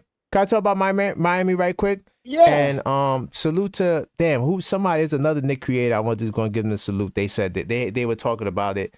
First off, there is no Heat culture, man. They got LeBron James, dude, and Chris Bosh. If LeBron James goes to any team, he's going to win the championship. Like, let's not make it like Spoelstra and these guys are just that great that, because what have they done since he's gone? Nothing. Right? They went to the finals, yes, but what had they done? Nothing. They didn't win anything. And then the first time they got it, Shaq came there. Come on, you get Shaq with D Wade and Gary Payton and Antoine Walker and Alonzo Mourning and all these guys. Come on, dude. Okay, build a team up like Boston, and then show that will impress me. I need to see them build a team like that. They going to get LeBron James and then go get Shaq, right? And kudos for them to getting it, because not everybody could get those talented players. So I'm not knocking that. I'm just saying though, this whole Heat culture and we build from the ground and it's cap. They haven't done nothing since they couldn't get those generational top 75 talent. Anybody get top 75. If you get those guys coming to the Knicks, we win a championship. When's the last time? I mean, yeah, we did get Melo, but besides Melo, we don't get top 75 guys. We just don't. We don't. And that's just has been our reality. We got to build from the ground up. And that's what we're doing. So I know you go back to the 70s. Guys, right? No. All right. I can answer that. But I'm saying I know you go back in the day. You want to win. You want to see us win. I go back to the 90s. I know I want to see us win. But this is year one. It's a reset, y'all. I'm sorry. It's a reset. It's year one of 3 or 4. But if you're resetting, you got to reset all the way. You got to play the young guys. No. We might have a gem. It's not that type of reset. The reset is that we're a contending team and we're building on a new foundation. Gone is Julius Randle. Gone is RJ Barrett. Thank God. Gone is Emmanuel Quickly. Now we got these new guys in their first year. All I'm saying is, look at Cleveland. You think Cleveland would have did this in the first year? They did what they did in the first year, and we beat them in their first year. We beat them. Okay. And then they built from that 2 years from now. So all I'm saying is, we still got to be patient. And this year's not over. Look, you still got that many games left. If we win 10 out of the next, 14 games? If we win 10 out of the next 14 games, y'all not going to be thinking about San Antonio and Charlotte. Y'all going to be like, yay, we going into the postseason with a healthy Brunson, and we going to make noise. We going to trust me, if Brunson is right, this team can do what they got to do. But if he's not right, then it's still year one. And then we come back next year and we see what happens. Go ahead. If we win 10 of the next 14 games, how big you think the rotation is going to be? You said how big? Yeah. How many guys you think is going to play? As long as those 10 guys are healthy, you're going to see 9 guys for sure. Now, as long as those 10 guys are healthy. Now, if Brunson is down, you'll see 9. If Brunson and OG goes down, I don't want to even put that out there. Shoot, why did I say that? Oh, God. As long as you got... Piece of reality. Or as long as you have 9 of those 10, you're going to see a 9-man rotation. Now, if you see 2 of those guys go down, 8-man rotation. That's just the reality. I'm sorry. I don't like it. I don't. I'm not arguing for it. I think that's a mistake. I think that you got veterans there. Play the veterans. Let me tell you something. He's so stubborn, he doesn't even know he's stubborn. Ain't wrong. Hey guys, that's why Bridges says you gotta listen to what Bridges say a couple of times. Well, he doesn't even know how to get out of his own way. Oh God, do we really want to go back to Stephon Bondi? We talked about Stephon Bondi's attempts. No, I'm not. But I'm just only saying. If you reached, you've seen what happened last year to our guys. How many guys we had hurt? Maybe Embiid, Mitchell Robinson, yes, right, and all that stuff. How many Hawkeyes do Julius Randle on the ground? You see what happened. Yep. Why on earth wouldn't you, especially this time when you're coming close to the end, you're supposed to be a little more protective of our guys, so you could get that protect chance. them against Joel. Now you can't protect against Joel Embiid. Come on, bro. No. But you don't. He's out. So we don't have to worry about him. But I'm saying, you want to give yourself that punches. That punch in getting in the playoffs. Let's get in the playoffs and let's take it from there. So that's why I'm saying you got to be a little more protective of your guys, and you're not when you play such short. You do realize that we got 6 players that played over 60 games. Deuce McBride also can get to the 60-game mark. Right. So that's why I said you got to play the bench. But it's pretty good that we got the 6 guys to 60 games. These are the starters that are burnt out. These guys are on track to play 65. Them to get to 60 games. I expected them to get to 60 games. But that's a win. Got to give. Now is the time for you to say, "Oh, sure, we are by 15 points. 3 minutes to go. Let's get Thomas out of there. 15-point lead is not safe for 3 minutes. OG, let's get OG out of there because, hey, I don't need him to get hurt. A 15-point lead is not safe with 15 minutes left. Or with him, because we don't have, man. No, it was any coach. Any coach. It's not safe. You still think this is the 1980s? Oh, no, you see, this noise. They talk about culture. Let me tell you what I see lately, and this is just me. Teams that are not even ranked high, we're up by 10, 15, 12 points with 2 minutes to go. And all of a sudden, they get all the powers in the world that they think they could come back. You really think this league is safe with 3 minutes left? Are you kidding me? No. But I'm saying, if it is run differently, you stand more of a chance. Let us get behind by 15 points with 2 minutes to go. Do we remember when Tibbs put the bench in with 3 minutes left, and he put all that bench in against the Toronto game, and he managed to cut a 21-point game into 10 minutes? First begin, you don't make whole-scale changes just like that. There's a way of doing it. But real quickly, guys, and by the way, this is real quickly, guys, by the way, this is the Knicks call-up show. Feel free to call up 646-995-8389. Join the conversation. Hold on. But real quickly, Mikal Bridges, his minutes is down, bro. Yes. 32 minutes, 32 minutes, 32 minutes, 38 minutes. Right? That's high, but that was in the Golden State game. Okay. Then 40 minutes in the overtime game. That's really 35 minutes. 33 minutes. Okay. I got a next caller, guys. I'm gonna take this call, and if anything, I'll come back to you guys. All right. All right. Take care. Hello, guys. State your name. Where you calling from? It's Keith. ATL. Oh, hey, Keith. Okay, Keith. For some reason, you didn't call him with a caller ID. I would have merged you in with the other guys. Nah. How's it going, man? What's going on? Hey, nothing much, man. We just here talking our talk right now, man. I was proving a point to Trevor that, the minutes is well, at least for Mikal's coming down now. OG Anunoby, I'm concerned about him for sure.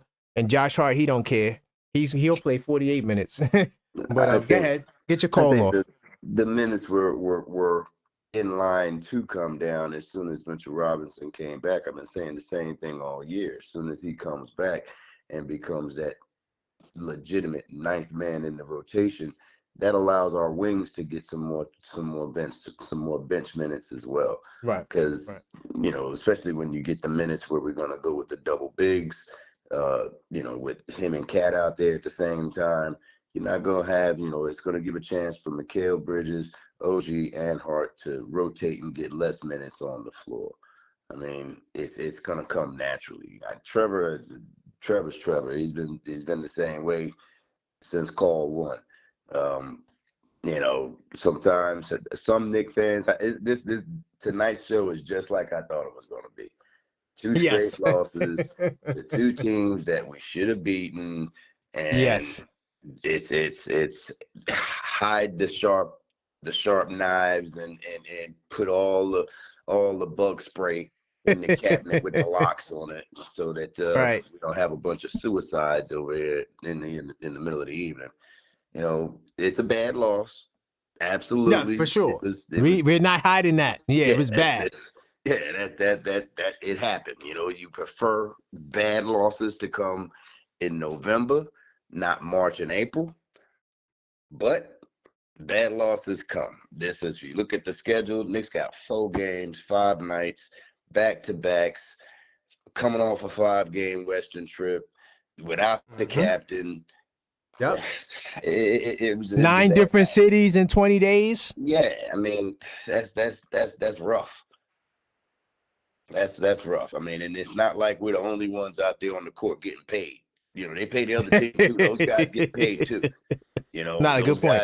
Those guys trying to put things on film for their would-be free agent moments and things of that nature. You know, they don't give these jobs to chimps. You know, the top 400 in the planet get these jobs, and they all pretty good. Every single one of them look like Wilt Chamberlain in the rec league. Every single one of them. Yeah, and we look, and I had it. Well, I ain't got the research mode up now, but we still the 5th ranked offense, and we still 14th in defense, and we still the 3rd seed. So and 14th in defense and coming up. And coming up from a number standpoint, going down. You know, right? Exactly. Look at it. You know, it's crazy. So, it's crazy. And we all know, right, if it hadn't already been proven, we just saw it last year and the year before, that we can still have a top 5 offense and be one of the historically least efficient offenses to ever play basketball. And we still ended up with a top 5 offense just because our offensive rebounds, mainly Mitchell Robinson. Last year, Isaiah Hartenstein got enough extra baskets, and we don't turn the ball over. We get as many possessions. We get the maximum amount of possessions that we can get every game because we keep our turnovers low, and we get a bunch of second chance shots. So we've already proven that we can be an efficient, an effective offense, even when we're not efficient. That defense gets into the top 10, God forbid, top 5. I mean, it's a short sample size, but since he's been back, we're the best defense in the league since Mitch has got back. Again, short sample size, but more in line with what Tibbs' defenses look like historically when he has the one thing that he's been missing, that we've been missing all year, a rim protector. Somebody to get up in the paint and stop it from being a layup line all night long. Wreaking havoc, That's what it's about. He can control the game, and he changes the game, and it doesn't have to be a full, Mitchell Robinson, he's got a double-double in the first half. He doesn't have to do that. He can do it in spurts and timely. I mean, the Knicks all season long, we've had the same type of games. When we blow teams out, we don't typically blow them out from start to finish. It's usually 1 or 2 little runs during the game, but we'll go a little 5 or 6 stops in a row on defense, and we'll hit 4 threes and a couple of layups and 2 or 3 free throws in that same period of time, and bump a 6-point deficit up to a 14, 15 point lead. 16. We do that all the time. That's why, especially in the third quarter. Especially in the third quarter. It's like that third quarter. That's when that button turn on, and then boof. And think about it. Last year, it was the exact opposite. Last year, I hated the third quarter. Last year, we would come out and get blitzed in the third quarter. Right. We tightened that up. Yep. And then people people really look at last year and say, yeah, the team was so great. I'm like, this team is still about 2 games above where we were last year. And, you know, this team in game 73 lost to the San Antonio Spurs that only won 18 games at the time. Yeah. I mean, but people, with JB scoring 61, right? Was that the 61? I think that might have been the 61 game. Yes, it was the 61 game, because I think Wemby also had like 40 because he got his back. Yeah, because he got his back, because the first game we locked him down. So, and that was Mitchell Robinson. The first game he played, Mitchell Robinson was in the game. It was in December. It was before Mitch got hurt. The first game in the Garden, Mitch humbled him. Mitch humbled him. Pedestrian type numbers. Facts. And then he put it on. He circled it on the calendar. Waited till we went to San Antonio. Didn't have to see Mitch. Didn't have to see Mitch and went off. And he still hasn't seen Mitch since. Facts. So, people like, they look at last year like, oh, that team has so much grit. I'm like, yo, we won more close games this year than we did last year. Yeah. Like, you know what I think it is? A lot of it has to do with that 12-2 January, 14-2 start with OG, and we never got a chance to see that team run it back. Right. So I believe that's where a lot of Knicks fans' angst is, as far as the criticisms of this year's squad and the comparisons to last year's squad. Last year's squad, if we're able to keep that team together, who knows what we would have done last year? Just because we had the perfect complement of players come together at the right time, and they gelled immediately. And we're getting better and better until OG got hurt, OG and Julius. But you know what I mean. I think that's a lot of the reason we get the criticism for this year, because Keith, we had the same run like that this year. I'm looking at it. We won 9 games in a row. Of course, we didn't have the glorious OG trade, right? We didn't have a mid-season defining. This happened, so we won. But we had a stretch. We won 9 games. We won like literally maybe the same 14-2, maybe even more. I'm looking at the schedule. We had a stretch where we really put in work. So that was December. Yeah. So that was December. People, I feel like the expectations are just too high. Like it's just like we supposed to be where Cleveland is, right? Because even I was like, yo, we better than Cleveland, right? But then I definitely had to come off of that point, because during the regular season, they have been spectacular. Yeah. But I still think we could beat them in playoff series if healthy. That's a whole other topic. But I do got a question, Keith. Being that because you came out with the positive, I was asking everybody what are the 2 positive, but your take was pretty positive. So I'm gonna ask you, and I know you watch a lot of basketball, so I'm curious to see where you go. And we might have talked about this before, can't remember, but I'm still going to ask it anyway. Are you scared of the Detroit Pistons? Do you believe that the Detroit Pistons are a threat? Because a lot of people all over the place, Knicks fans, they're like, yo, Detroit's going to give us the business. Even though I did do a poll on the channel, salute to everybody that voted on that poll. A lot of people feel like we still beat them. But I'm curious to see what your take is on Detroit in the possible first round playoff battle. I think out of the 3 teams that are fighting for that 4th, 5th, and 6th seed, out of those 3 teams, I least want to see Detroit, only because this is a very tough matchup for us. They've got a lot of defenders that can slow JB down and really give him a hard time for a 7-game series and beat on him and just beat him up basically for 5-6 games, however long it may take. I don't think they can beat us in a series. No, I think they'll get 1, maybe 2, maybe two. But just to be objective, maybe 2. Right. I think they get 1, maybe 2, but I don't think they beat us. The team that probably, in my opinion, stretches us out the longest, and I still don't think beats us, is probably Milwaukee. I literally think if we get to Indiana, if we get the Pacers healthy, we sweep them. I want the Pacers so bad. Yeah, my God.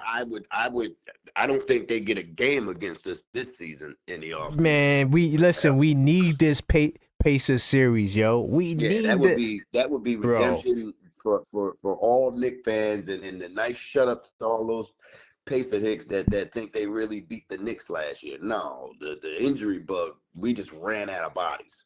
Literally. And then Trevor tried to say earlier, he tried to say it was due to like fatigue. No, you can't stop burning Jaquez from taking Julius's legs out from him and cause him to separate his shoulders. Exactly. You can't stop Joel Embiid from grabbing Mitchell Robinson when he's 2 feet in the air for a putback. Exactly. You can't stop just when Bogdanovich started actually playing very well. He had put up what 2 out of the last 5 games had Had good 17 to numbers. 20 points in a half. Solid. He Was just solid. starts playing well, and he falls awkwardly, and he's out.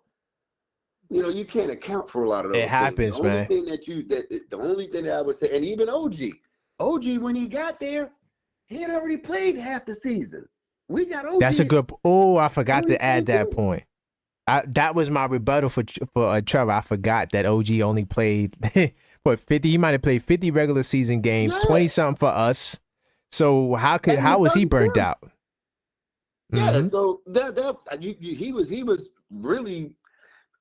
He was about to be gone when we got him. You know, and just think about the amount of the injury he got and the kind of you know, the what's the word I'm looking for, the amount of usage that he had the wear and tear, yeah, you know. So it was about to go, and we just caught it at the tail end. And since then, people were complaining about it or worried about what he was going to do this year after he got the bag. The man's been out there busting his butt in games where I'm thinking maybe somebody should load manage him and get him and sit him a day on these second and the back-to-backs and things of that nature, like they're doing. Mitch may want to take that with OG too going into the playoffs. Right. Josh Hart may be, out of every injury that we had last year, if you want to say there was a usage issue that caused that because it was a stomach, you know, muscle injury type thing, that would be the only one. I don't know, cause he kind of was like reaching, like he kind of because if you watch the play, you could see where he kind of overextended, trying to go for. So I don't even think you could use that excuse unless it was something that he had and it progressed, like he tweaked it again and maybe, but nah. From what I saw, it was a reach. Yeah, all I meant by it was, out of all the injuries that we sustained, if you're gonna bring that as a Tibbs caused injury, that would be the closest out of any of those injuries that affected us last year. The only one that I don't agree with it either, but that would be the closest thing to a usage injury that we had. You can't stop JB from swiping the ball and breaking his pinky. That ain't usage. Right. You know what I'm saying? It had none of those injuries that we sustained last year going into the playoffs and in the playoffs against Indiana was a Tibbs situation. What really killed us, I heard somebody said it earlier today, and I felt like this last year as well. What really killed us in an Indiana series was not beating Philly in Game 5 and having to go Game 6. Oh yeah. That's a good point. That is a good point. We beat Philly in Game 5. I think we end up going up 3-1 against Indiana because we're a lot more fresh. We have more. We got more bodies at that point, and we have OG probably at that point. OG gets hurt in Game 2. And Nembhard hit that shot. Like Nembhard hit that lucky, the prayer. Because they would have been probably down 3-0, but he hit that lucky, man. Shoot, yeah. Man. I want that. I want that lick back, bro. I ain't gonna lie. Yeah. I don't think I need that back. Against us. The only thing that they may get one, it would be a home game that the refs just say, okay, damn it, we're gonna let y'all play as aggressive as you want to play, and we're gonna ticky tack the Knicks all night. Yeah, it would have to be something where it's a really over exaggerated stat one way or other, like maybe more than likely it'll be like free throws where they get to the line 40 times to our 12 type scenario. Facts. And then OG Anunoby. He's going to be the key to that series because he's going to be the Pascal Siakam stopper.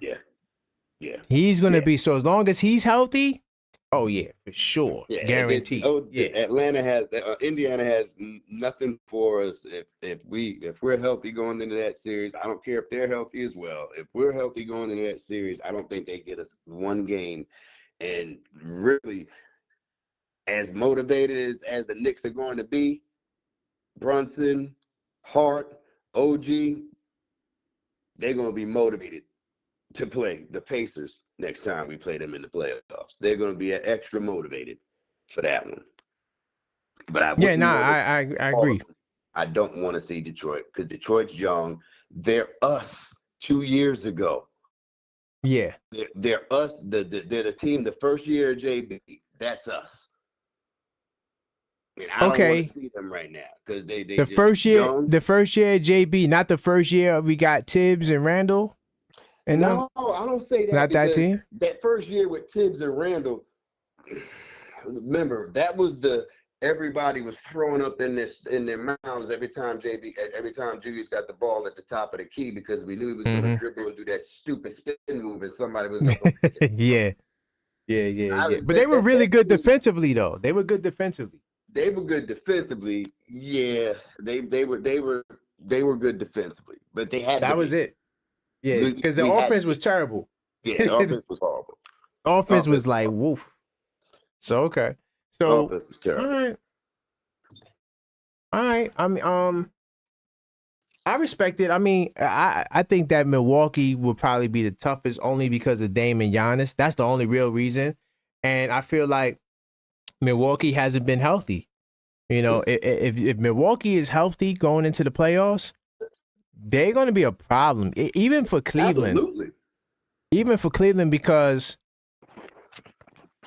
they got the two big guys for Giannis, but Dame, if Dame decides, okay, I'm going to go crazy, they literally, I swear to God, I love talking this talk because I call it out all year.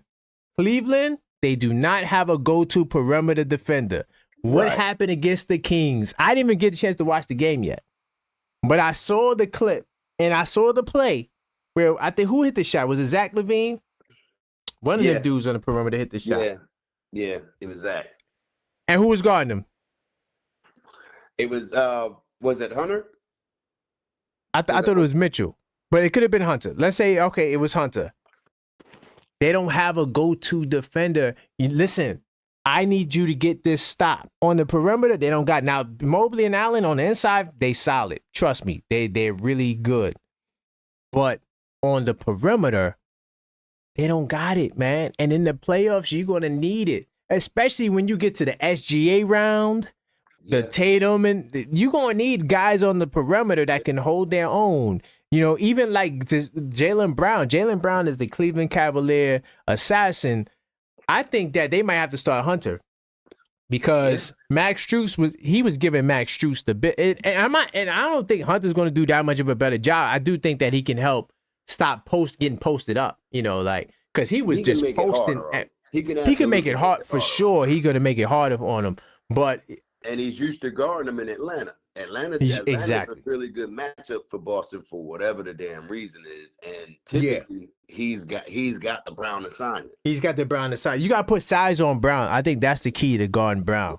But most teams don't got it. You know, they be a guy that with size, because if you ain't got no size, he's taking you to the basket every time. And this is one thing I will say, and I'm glad you brought up Boston because I want to hear what you think about this too. For some reason, I just don't think we are defending them matching up wise, personnel wise. I mean, properly for whatever reason.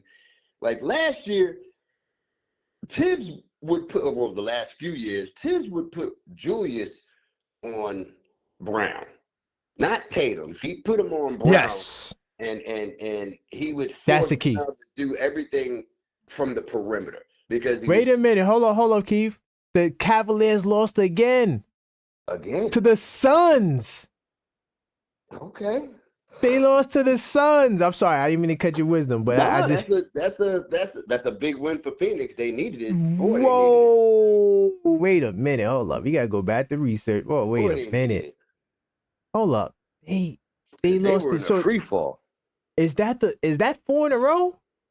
Is that 4 losses in a row? Yeah, because it was all the 3. Wow, they lost to the Magic, the Clippers, the Kings, and the Suns. If the Knicks did this, oh my God. The world is over. Bruh. Oh my God. Fire Tibbs. They had a 4-game losing streak all year. No, we didn't lose 4 all year. I was getting to that. The Knicks did not lose 4 games all year. Yes, we lost 2 bad ones. We're not trying to excuse it. Yes, we know. But we haven't lost 4 straight. We ain't lose 4 straight. And we definitely swept the Kings. And we definitely swept the Suns. Okay? And we definitely 3-1 the Magic. All right. That's enough of my little Cavs, right? No, bruh. I feel you. I feel you. I feel you. Interesting stuff, man. By the way, guys, keep the calls coming, 646-995-8389. Let's talk to me and Keith. What's going on? Okay. Your opinion on the matchups, the defensive matchups. I personally, because again, it seems like this year, Josh Hart is drawing the Jaylen Brown assignment. I think that should be Mikal Bridges guarding Jaylen Brown in a personal matchup. Only because his length, he doesn't have the size bulk wise, but he's not weak. He's very strong for his size, and he's got that 7-foot wingspan that would give Jaylen Brown trouble if he does take him down low. The wingspan alone will have to at least make him work a little bit harder down low if he can't just get away and move him wherever he wants to move him. I just don't think that Hart has, frankly, the foot speed to stay with Brown when Brown decides he's going to get to the rim, and that's what he seems to do against Josh. Against Hart, he's going to the rim every single time. He's getting, out of his 30 points, he's getting 20 of them in the damn lane. And OG against, I mean, you got to put him on Tatum. Tatum is just for OG Tatum. No, that's the matchup. Nope, you had it right. Don't even tweak that. OG on Tatum is the assignment. Because remember, Tatum didn't go off last game. He had a solid game, but he didn't go all. OG, and I don't think he shot efficiently from the field either. If my memory steps. The way they've been getting this has been the same thing, the same play all year. It's just like rinse and repeat. They get Cat tied up in the pick and roll, and they just attack him. And every single time, Cat backtracks with his hands to his side, knuckles dragging the ground. He just backs up. I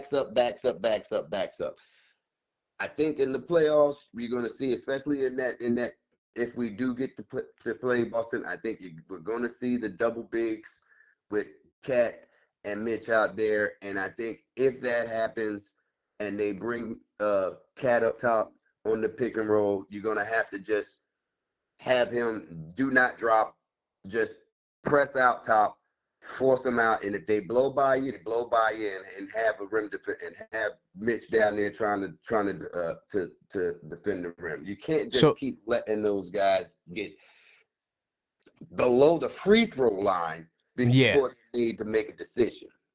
So two things, right? You said two things. The first thing I want to comment on Brown. What you said about Brown to me is one of the problems that I feel the Knicks have against Boston. Yes, I like our starting five. I think our starting five is the best five to go up against Boston, only because of the way it's matched up. But at the same time, the Jaylen Brown quagmire is the reason probably why you won't win the series, because Josh Hart gets the assignment because I think he's a little stronger than Mikal. And Brown is playing bully ball. Brown is not just going to settle for long fadeaways. He's not like Tatum. Tatum does that. Brown, he's taking you to the basket, bro, and he's trying to draw fouls too. He's a foul baiter too.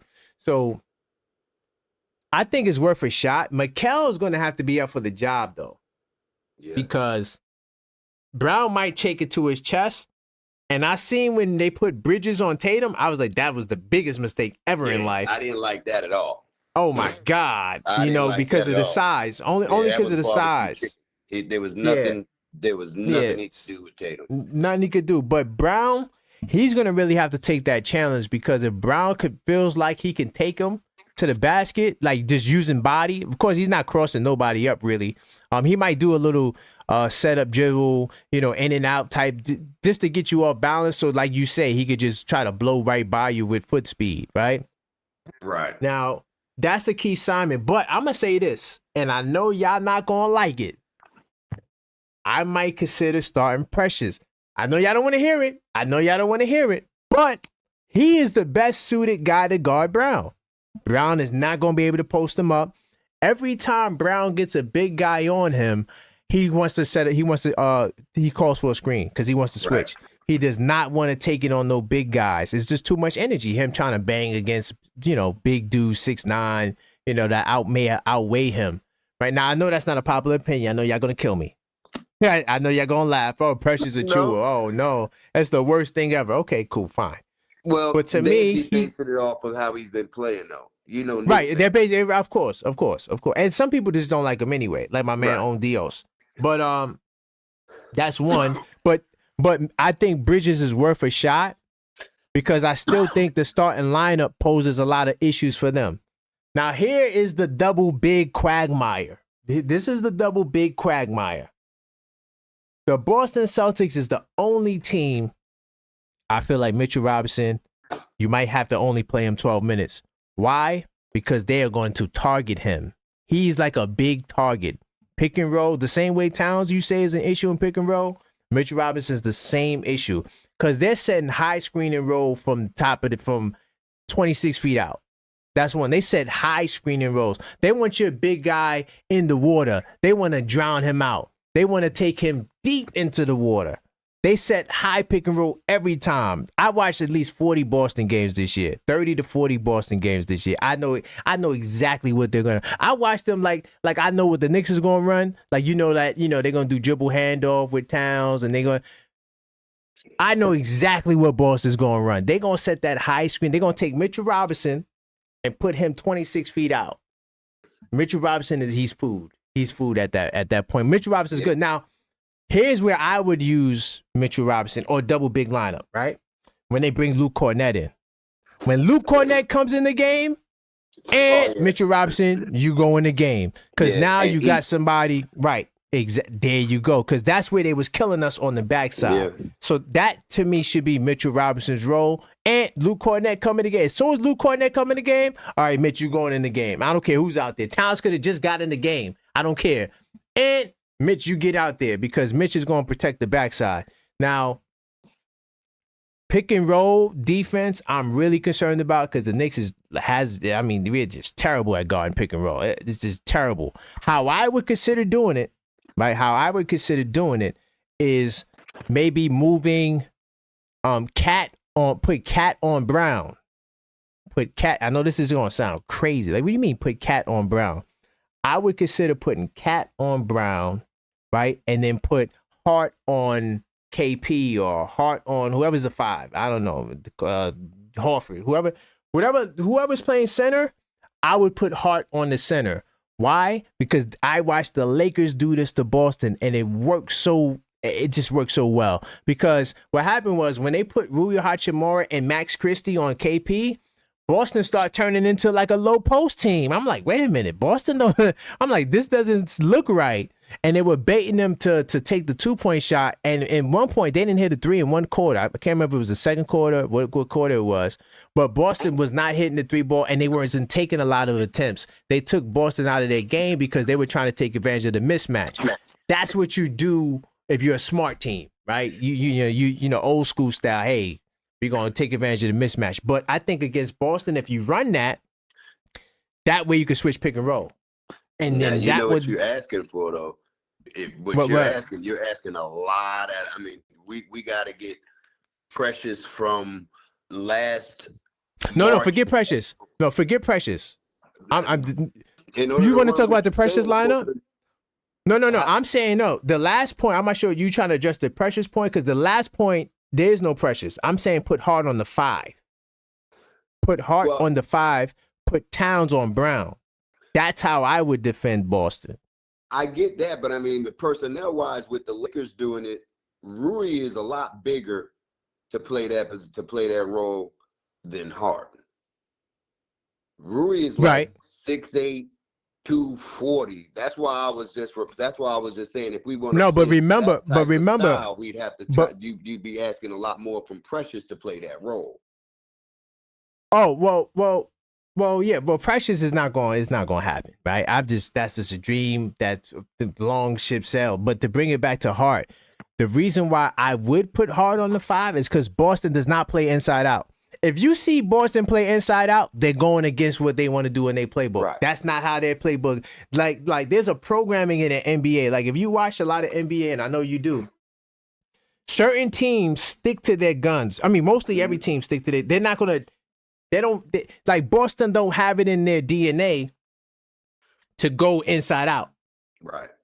They're trying to spread the floor. They're trying to set high screen and roll. Now you're taking them away from high screen and roll because they cause a lot of craziness, chaos on the defense in high pick and roll because now your center is in no man's land. So even if you want to blitz it, right, or you try to double or you try to bring help, they're going to move that ball around.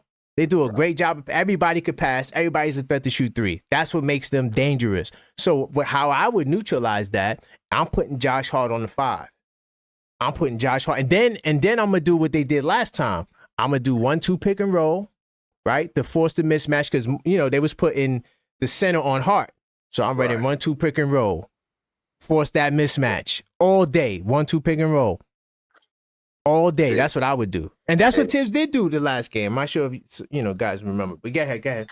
No, sorry. I was just complimenting your point there. Yeah, I mean, everything you're saying is 100% accurate. And the one thing that teams like Boston, and I've been watching a lot of OKC, and I've been watching not as much of Cleveland just because I'm not 100%. I'm just not sold on Cleveland. I'm just not. I know they're having a great regular season, but we'll see when the game slows down and everything's half court all year long, all game long. We'll see then. But Boston, for sure, more than any other team in the league, find your weak point, and they religiously and relentlessly attack it for 48 minutes. If you are the weak link, they expose you and make you play for 48 minutes. So facts. That's a team where talent-wise, we're just as talented as them. We absolutely are. But that's the series where if Tibbs is going to earn his keep, it's going to be in a series like Boston because he's going to have to be able to, at all times, be able to adjust and find the weak spot and continue to attack it and exploit it. It's going to be a big job for JB and Tibbs. And they're the two most important pieces to winning the series against Boston is Tibbs and Jalen Brunson. Tibbs JB to execute Tibbs' plan, and Tibbs has got to be able to identify the weak point and attack it all night long. And when they make adjustments, he's got to be able to pull the guys off the bench and make the adjustments on the fly to keep exploiting it because that's all Boston's going to do. They're going to do all day. And I want to respond to FS with. He says Towns fouling out if you put him on Brown. Not necessarily. All right. See, this is why you guys got to watch the live play-by-plays with me, right? Because I be breaking the game down. There was a couple of plays where Towns magically found himself on Brown. And Brown is calling for the screen. Why? Because Brown doesn't want to go up against big. Brown's game is to pound small guards. He wants to punish small guards. You rarely see Browns taking it on guys that's his size or bigger. That's not Brown's game. Brown is looking to target smaller guys. There was one play I remember. Towns had him, right? And he's calling for the screen and roll. No. Not that. No. Towns didn't have him. There was one play when Towns had him, but that's not what happened. There was another play where Towns was on the screener. And there was another screener that had a smaller guard on him, right? So when he called, because this was when Boston was the double big, sometimes they play the 2 7-footers. They'll play like Cornette and Horford or Corford. Yeah. Sometimes they do that. So he wanted. I haven't seen him running KP and Cornette much. Yeah, they do run it. They do run it. It's just that KP be getting hurt, but they do run it. I seen them. Like, this crazy. I'm like, damn, they're so huge. They'll have Cornette, KP with Tatum or Brown and like Hauser and Pritchard. I've seen it. They definitely ran it. But so he was calling the guy to set the screen that had the smaller guy on him. But it was just, in the midst of the game, it's hard to, organize when the play is broken. So Brown doesn't really do that, bro. He's not. Trust me. Boston is a system-oriented. They're like probably one of the most system-oriented teams where they don't really go off the script.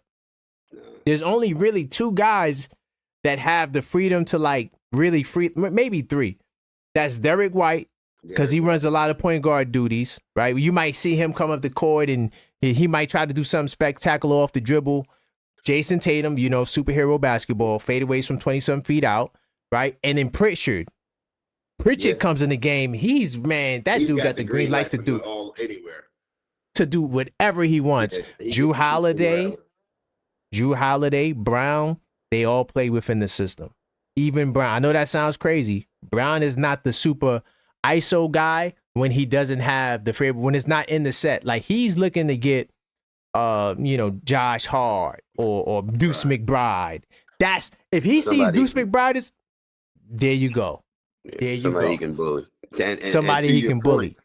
To your point, Cat, in my opinion, I mean, I don't know what the analytics say, but the eye test tells me he's a better perimeter defender than he is interior defender anyway. So possibly getting him out there on the guard, because he does move his feet decent. It's just when he takes those, he makes silly fouls. Yeah, silly fouls. Yeah, he has to be disciplined. Because Brown can bait. Because remember, Brown is a foul baiter. So to FS wisdom, that is a concern, because Brown does got the little head fake in him to try to get you to jump, and then he'll jump into you. Like he has a little of that in his game, but that's what the Lakers. I'm just telling you exactly what the Lakers. They put AD on Brown, right? They put Rui and Max Christie on KP. Rui, they kind of gave, because you know how Boston put Drew Holiday on the center. It's funny watching them do it. It's like, that's why I know JJ Redick is a good coach, because I'm like, some of the stuff that he runs, like, it's out of the box. I'm like, what the hell? Because when I seen, I'm like, they're really doing this right now, and it worked. Boston at one quarter, they didn't make no threes. Now, if you know Boston's not making no threes, you know how vulnerable they are. Yeah, so they live and die with the three. They live and die. When you see KP looking like Shaq or Yao Ming down there, that's not what they're trying to run. You got a decent shot against them when they're all going to the paint. That's not their system. Not like that. They're very system. They're setting high screening roll. KP could set it at the 3-point line, because sometimes KP want to flash at the nail. And then you see KP with the little guard on him. They did it one time with Brunson, but Brunson got to stop that at that point in time. Where they ran a little pick and pop. KP popped to the nail. I'm like, oh, God. And I said this on the broadcast. Oh, God, versus barbecue chicken. This is exactly where he wants it. But Brunson got to stop. Shockingly. Usually it doesn't go that way. But, yeah, that's just the system they run. I know the closer we get to the playoffs, and like you say, I'll preface it by saying I know Knicks fans, I'm about to get killed in the chat, but the closer we get to the playoffs, the more I want to see Deuce in the starting lineup for Josh. I just think our offense is the whole. It just flows different. It just flows different. I agree. Not to say that Josh Hart's not going to get his 35 minutes a night. He still absolutely will. But it just seems like the starters, just offensively and defensively, because we have better defense at the point of attack. It's the defense. The defense would benefit more than anything with Deuce. And Deuce can hit the open shot. You can park Deuce in the corner or on the wing somewhere and kick it out to him for the three. He's not going to hesitate. He can take it. They can't leave him. Now here's the one demerit. The only one issue with Deuce is the rebounds. You're not going to get no rebounds. That's the only. That was it. Now OG would have to step up. Everybody else. Yeah, OG would have to step up. But then you got the bench. You could bring, like, if rebounding is an issue, like, I don't expect to see that going on for more than 6 minutes, because once it gets to that 6-minute mark, Hart and Mitch is in the game. So yeah, that's going to change. So, but maybe that'll stop us from getting out to these 14-2 deficits. Right. I think it's the defense. Like, so imagine you got Deuce guarding the point guard and Mikal and OG on the wings. You know what I'm saying? Like, it's just, to me, it's just, I think the defense would be a lot more tighter, man. But I wanted to respond to HR and the Great. I think I'm talking about the game with AD when AD was there. I don't think Luka was on the team. The game from what I remember when the Lakers played the Celtics. The time I'm talking about was, let me see if I could pull it up. Was when I think AD was there because I remember him guarding the two, but I could be wrong. But I could have sworn. I'm gonna pull that up right quick because that's kind of boggling my mind right now. Yeah, this game right here, 117-96, when the Lakers smacked. Yeah, AD was there. This is the game I'm talking about, by the way, guys. When the Lakers smacked them by 20 points, they put AD on Brown. They put Rui and Max Christie on KP. And yeah, it was crazy. And then when they would get the rebound, and the Lakers would attack them in transition, and they was getting open threes in transition. That's when Reeves and Connect, and they was just on fire. Yeah, I remember this game like it was yesterday, man. Yep. KP had 22 points, but look, he only took 5 threes because KP was getting a lot of baskets, like a lot of opportunities in the paint, and that's not how they play. Look, Tatum had 16 points. Brown had 17 points. They made KP. They made him. They turned him into Yao Ming. They was like, "Yo, you're gonna beat us. It's gonna be KP in the paint," and then it didn't work. They went 14 of 41 from 3. Yeah. See, if you can keep them, well, first of all, the 41, just attempting 41, that's extremely low for them. They're in the high the at least 50 a game territory. Yes. 50 up. And like I said, it was one quarter. Hold on, let me see if I can pull it up. That's why I like ESPN, because you could literally see the history of the game. Let me see if I could pull it up. I think it was the second quarter. Let's see. Hold on. Second quarter, all misses. I see here they made 2 threes. So they went 2 of 7. Hold on. So it wasn't that quarter. It was they made in the first. Let me see. Okay. Damn, they missed a lot of shots. Like this is like you look at, I'm not sure you're looking at the screen, but like, yeah, I can see all the misses. Boston be wilding, bro. Like it's like as a coach, like clearly, like I don't know, it ain't my team. Whatever. Boston's under a lot of pressure, bro. They gotta win, bro. They sold the team, bro. Yeah.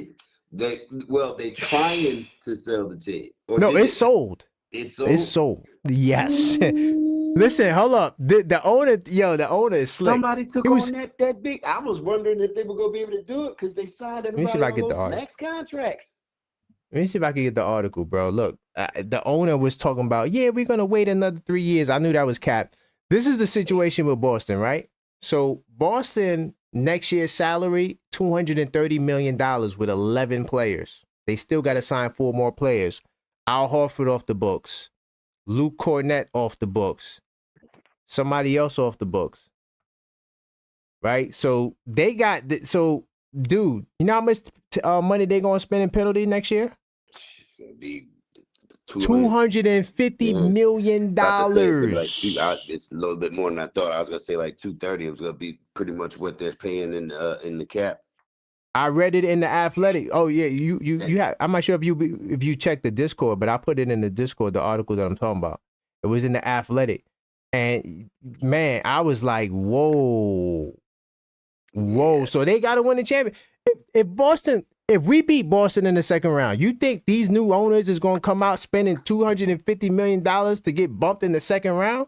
You really think these new guys is going to keep it going? They're going to be like, hey, adjustments. Drew Holiday, KP, bye-bye. Bye-bye. Go ahead.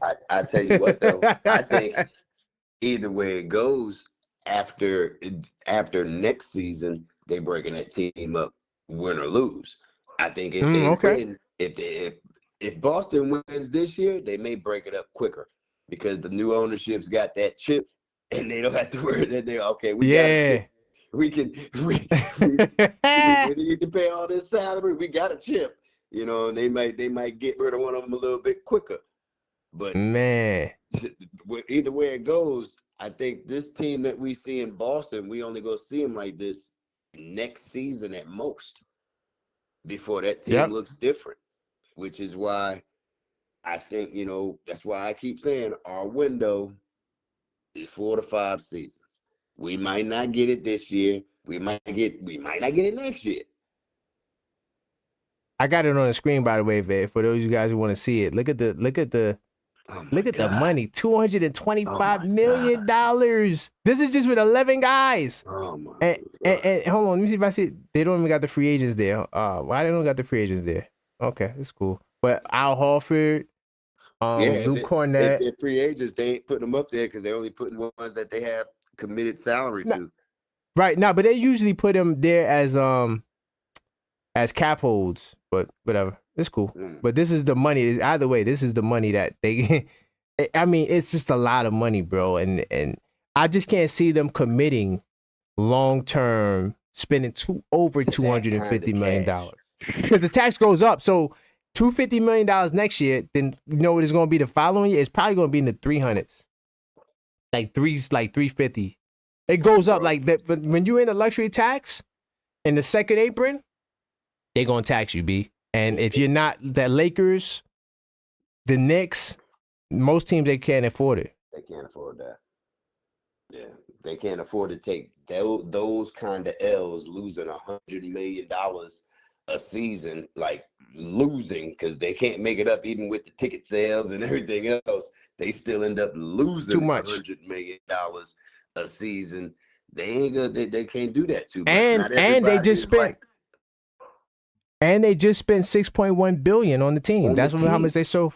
Yeah, that's what I'm saying. Maybe our best bet is for them. Maybe our best bet is for them to win it this year, so they break that damn team up. Get them up out of here. So I was on the NBA show, right? Big Dog Talk Sports, right? We were talking. They said, which team is under the most pressure? I said the Boston Celtics. They couldn't see it. I'm like, bro, this is about money at the end of the day, bro. Yeah. This is about money. So, yeah, we love the game, and, I'm a fan. But at the end of the day, us as fans, we spend money on tickets, on hats, on merch.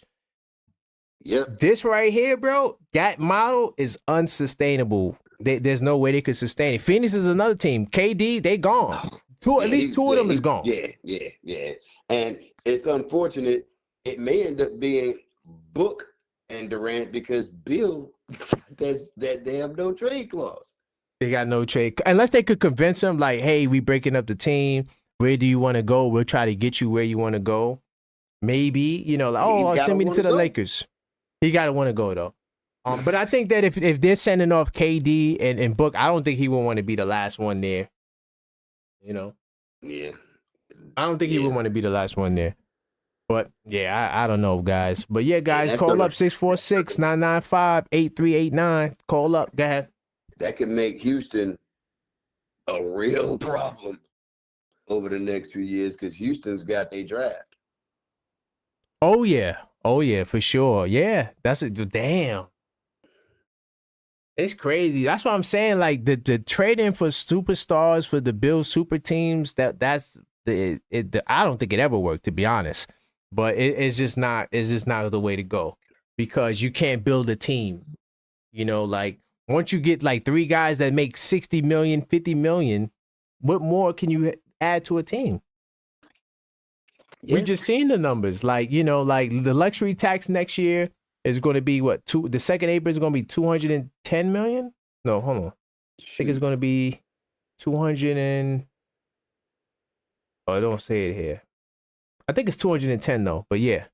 And you got to be real. Mm-hmm. You got to be real ingenious to even get those contracts like Boston got them, because now once you get to the first apron, it eliminates you from doing certain things. Like you got to blow past that first apron to where when the deal is done, you're already in the second apron. Because if you get caught in that first apron, you're stuck.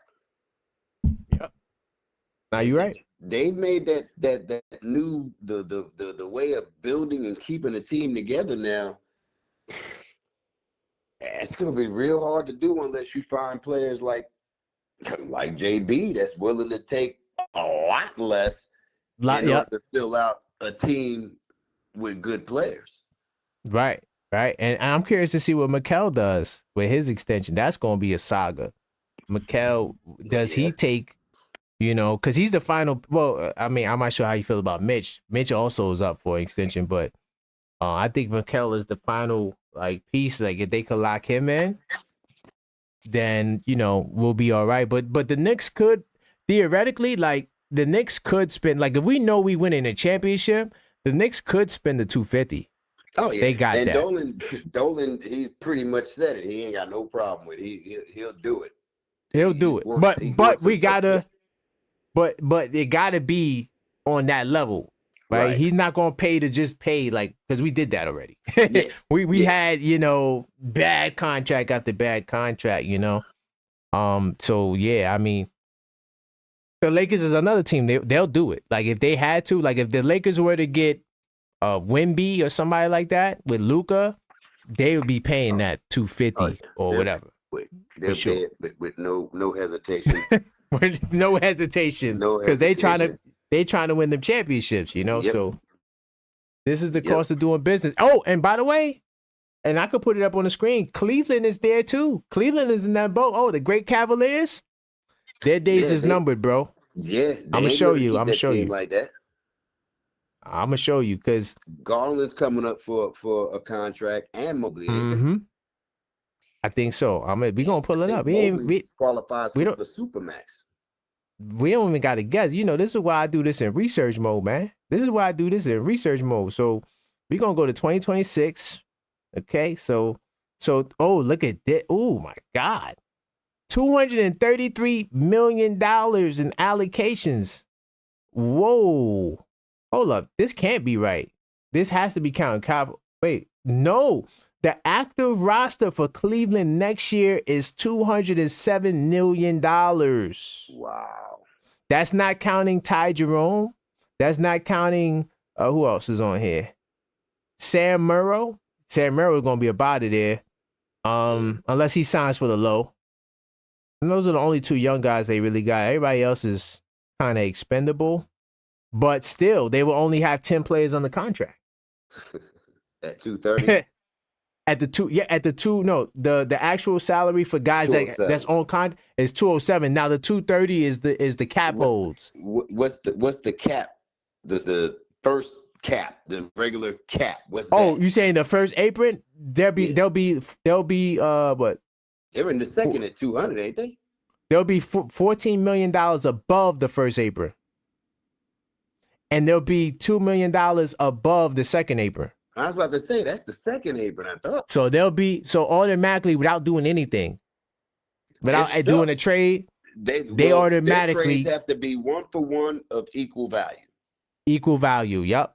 So they can't just dump salary, nope. To get an exception. Nope. They got to take the equal salary, like you said. So that's how Cleveland is how dynasties or teams like this start getting broke up. So look. I know we Knicks fans. So between Boston and Cleveland, only one team could go to the finals. And that's not even a guarantee you're going to win. That's just, okay, we're just winning the East, right? I still think the Knicks can do what we do if healthy, if right? Only if those things. So let's say Boston goes to the finals. Cleveland comes back next year with the same team?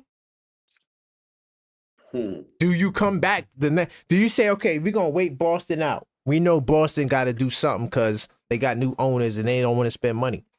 So what do you do if you're Cleveland? Because next year, no matter what you do, you're a second apron team. You don't have to do nothing. Boop, you're a second apron team, right? So go ahead. Do they go for Durant? Oh, if they're going to go for Durant, they would have to trade Mobley, Garland, or Mitchell. Or one of them three. And it won't be Mitchell. No, not all three. It would be one. Yeah. And a Max Strus. Because I think KD in like the $60 million range? Yeah. I'll pull it up. He's close to these. I think he's right at 50. Yeah, he's definitely up there. I just don't remember exactly where he's at. Like 55. He's expensive. We're going to pull it up right now. Listen, man, I live for research mode. So, yeah, next season, he's going to be at the $54 million mark. Okay? So, Donovan Mitchell makes $46 million. I don't think they would trade Donovan Mitchell for KD. Phoenix is in the second apron, so they're in that same They're thing. both in the second apron. Yeah. So, they both got to match salary. One for ones. Oh, yeah, it got to be 1 for 1. So, that would never happen. Yeah.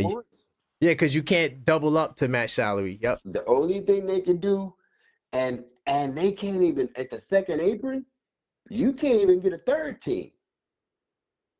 Facts. So if you're Cleveland, right, you lost to Boston, or God forbid you lose to Milwaukee. Oh my God. God forbid that. Ooh, Lord, yeah. You lose oh, in the second to Milwaukee. Woo! Woo! But who's the owner of Cleveland? He might be selling that.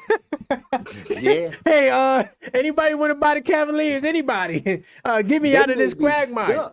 They may be stuck with running it back and just hoping for another year of continuity. So now instead of moving off of Allen or moving off of wait, hold on. Wait a minute. Hold up. Am I missing something here? Oh, okay. Allen is there. Okay. So maybe you know, instead of moving off of Allen, $20 million, try to free up some space, get it, trade Allen for a dude that's making, 1 year. Or if Allen is, I'm not sure how many years he got on his contract. Oh yeah, Allen is tied up. So so instead of moving Allen to free up money, I think all they got is Mobley and Garland to address. Or Mobley or Garland. So that means you sticking with the same team. So that, let me tell you what's going to happen. So you're going to get hit with the second apron penalty next year. That might be like 60 million, something like that. But guess what? In 26, 27, 250 million. You're going to be in the Boston club in 26, 27. Yep. See, so realistically, they're thinking that they got a 3 to 4 year window too. Yeah, but do you have the time to wait to 26, 27 when you're going to get hit with that $250 million bill? And it might be more than that. I'm being modest. In order for them to avoid that, they would have to make a 1-for-1 move for like a Julius Randle. Somebody that has a 1 year on his deal and let him walk. That's the only way to get out of this quagmire. So I'm just letting you guys know, y'all, this is why I say, right, the Knicks are in a great place. This is year 1 of 3 or 4. And you see what our 2 top competitors are dealing with. They're not going to be able to afford to keep their teams around. So, yeah, this is about money, man. This is about finances. And I said this last year, and I'll say it again this year, even though the season ain't over. Unless we somehow shock the world and get it all this year, this ain't the team that's going to win the championship for us. No. This ain't the team. It ain't finished yet. We still have it ain't finished. A piece or two that we don't know is coming yet. Right. That's going to end up here and be that last official. Now, we may have our core. Right. Our core, I believe, is locked up. But those ancillary pieces that every championship team needs to win a chip, those 2 guys ain't made it here yet. That's all. Those 2 guys ain't quite made it here yet, I think. I'm wondering who it could be. Like, I really would love a 6'9" dude that could play the perimeter and shoot and play a little defense. Is that too much? I think that's too much. That I was about to say, there's another 29 teams in the league on that same dude, You know what I'm saying? I really wish, because if we had that, now you got so much size and skill on the wing that, your team is just like, you talk about being complete. I really think that, because I don't think we need another star. I just think that we need that dude like a Trey Murphy, the Murphy kid that played with them. You just took the name out my mouth. You just literally snatched it out of my mouth. Oh my goodness. You need a dude like that. Like even though I don't think he's as good, but the Chris Boucher kid from Toronto, if you could get that kid somehow, if you could get him somehow, I don't know how you're gonna do it, but this is Leon Rose. He's capable of a lot, man. If you could get that kid, you know, I'm not saying he's the greatest in the world, but he was shooting 37% from three. He plays good defense. He's 6'9", 200 pounds. He's slim. He gonna run. He plays a little defense. I mean, that's where the NBA is today. You need guys like that, you know. And Toronto don't know what the hell they're doing, so you know that's why he's been on the. I'm not sure if he's playing now. I ain't gonna cap. I haven't watched Toronto for a while. I just watched that last game. He didn't get. Oh, you did? He didn't get any minutes the last game. He was on the bench. Oh, well, yeah. There you go. You know what I'm saying? They don't know what the hell they're doing. And, you know, it's a shame that the NBA is so political. I feel like there's so much talent that don't get the light because coach don't like them. They don't fit the role. I mean, they hella nice. You see when they get in the game, it's like, bro, why is this guy not getting no time? Why is he not getting no minutes? And it's something more to it that we don't understand as fans. And I'm just chalking it up as politics. Jaden McDaniels. Ooh, Jaden McDaniels, yes. Minnesota. Yeah, he was in Charlotte, and my son, he's a big Charlotte fan, and he was praising him as a rookie with Charlotte. Like, Dad, this kid here is gonna be he could be something pretty good if we can get him some time. And sure enough, they got rid of him. But hell, one thing I do have a lot of optimism in so far, other than, and I forget the kid's name that we drafted, I think out of Duke in the second round in Leon's second year. Yeah. Was it Wendell Moore? No. It wasn't Wendell Moore. I think we did have Wendell Moore though, right? We had him on the bench. But no, it was Kills. My man Kills. Yeah. Other than him, Leon and them have gotten he ain't got too many good guys out of the draft. I think Obi was a mistake too, though. I think Obi was a mistake because when they got Obi, because we knew about Halliburton though. When they got him though, they true. Obi, to replace Randall. Expecting Julius Randle to have a second team All NBA season. No, that's a good point. No, that's a good point. But I just feel like we knew Halliburton was going to be special. Everybody was saying, "Yo, Halliburton." Yeah. You know, we all knew it, but it is what it is because we wound up getting Jalen Brunson. So, and you're right, they didn't want to build with Julius Randle because they couldn't trade him because there was a knock on him. Like, you know, everybody thought his contract was bad too. They was like, that's a bad contract. So, yeah, there's some merit there. The consolation prize for KD and Kyrie, and he came in at $20 million. Oh God. Season. I mean, that is what it is, though. He came in, he took that $20 million for 4 years deal, which for his numbers were supposedly under market.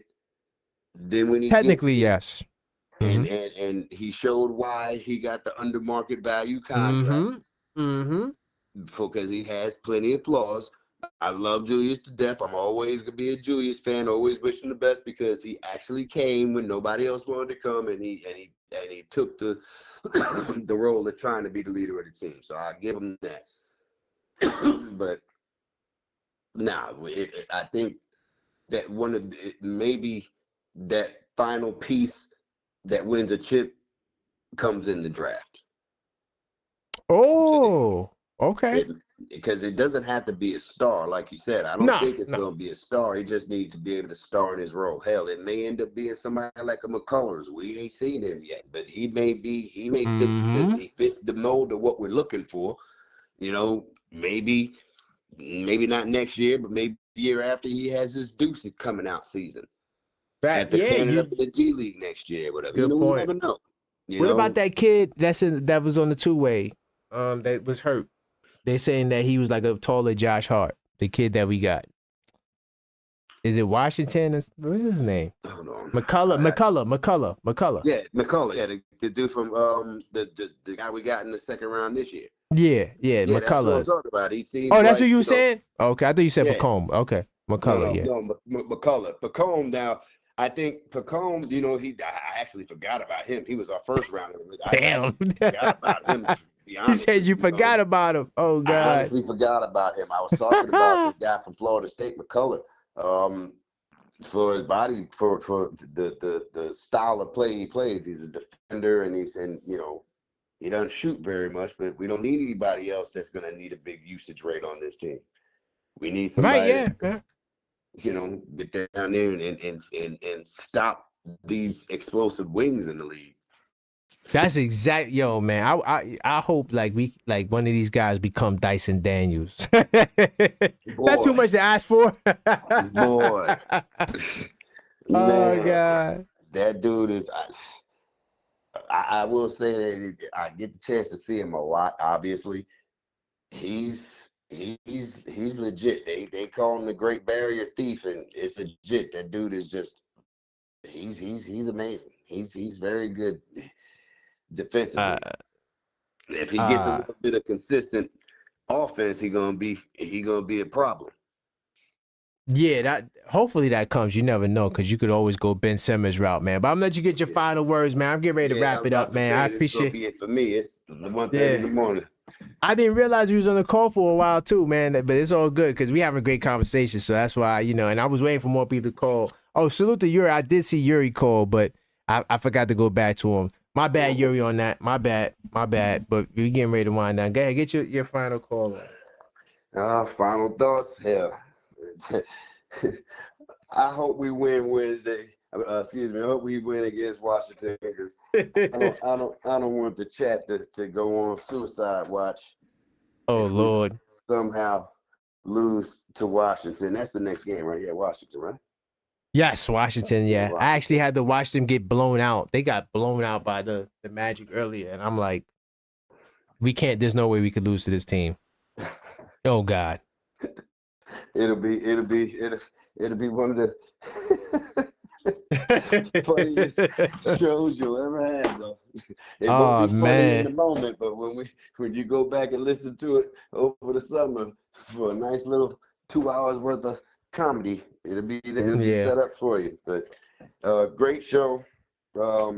Thank you, man. I appreciate it. Appreciate all the work you do. And keep it up, and I will talk to y'all later. Everybody else, good night. All right, good night. Good night, Keith.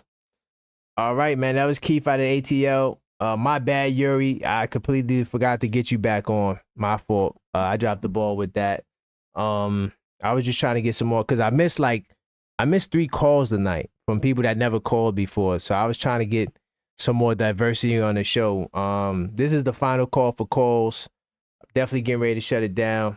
Had a very long day. This was a great show. I think we hit it on the nail. In terms of the Detroit Pistons. Some of us are scared of the Detroit Pistons. Some of us, like me, I'm very confident.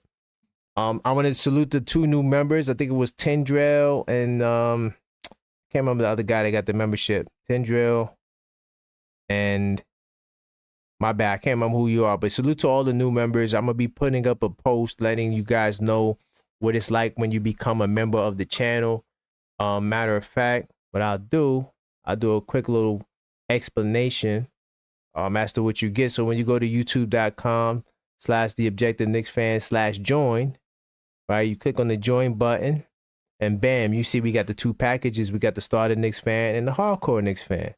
So I'm just going to talk about the starter Knicks fan. But each one of these packages, when you join the channel, you're going to get access to the Knicks Tape Madness Discord server, where we got the 24/7 Knicks chat, we got the 24/7 NBA chat, and we got the 24/7 Fight Fans Only chat.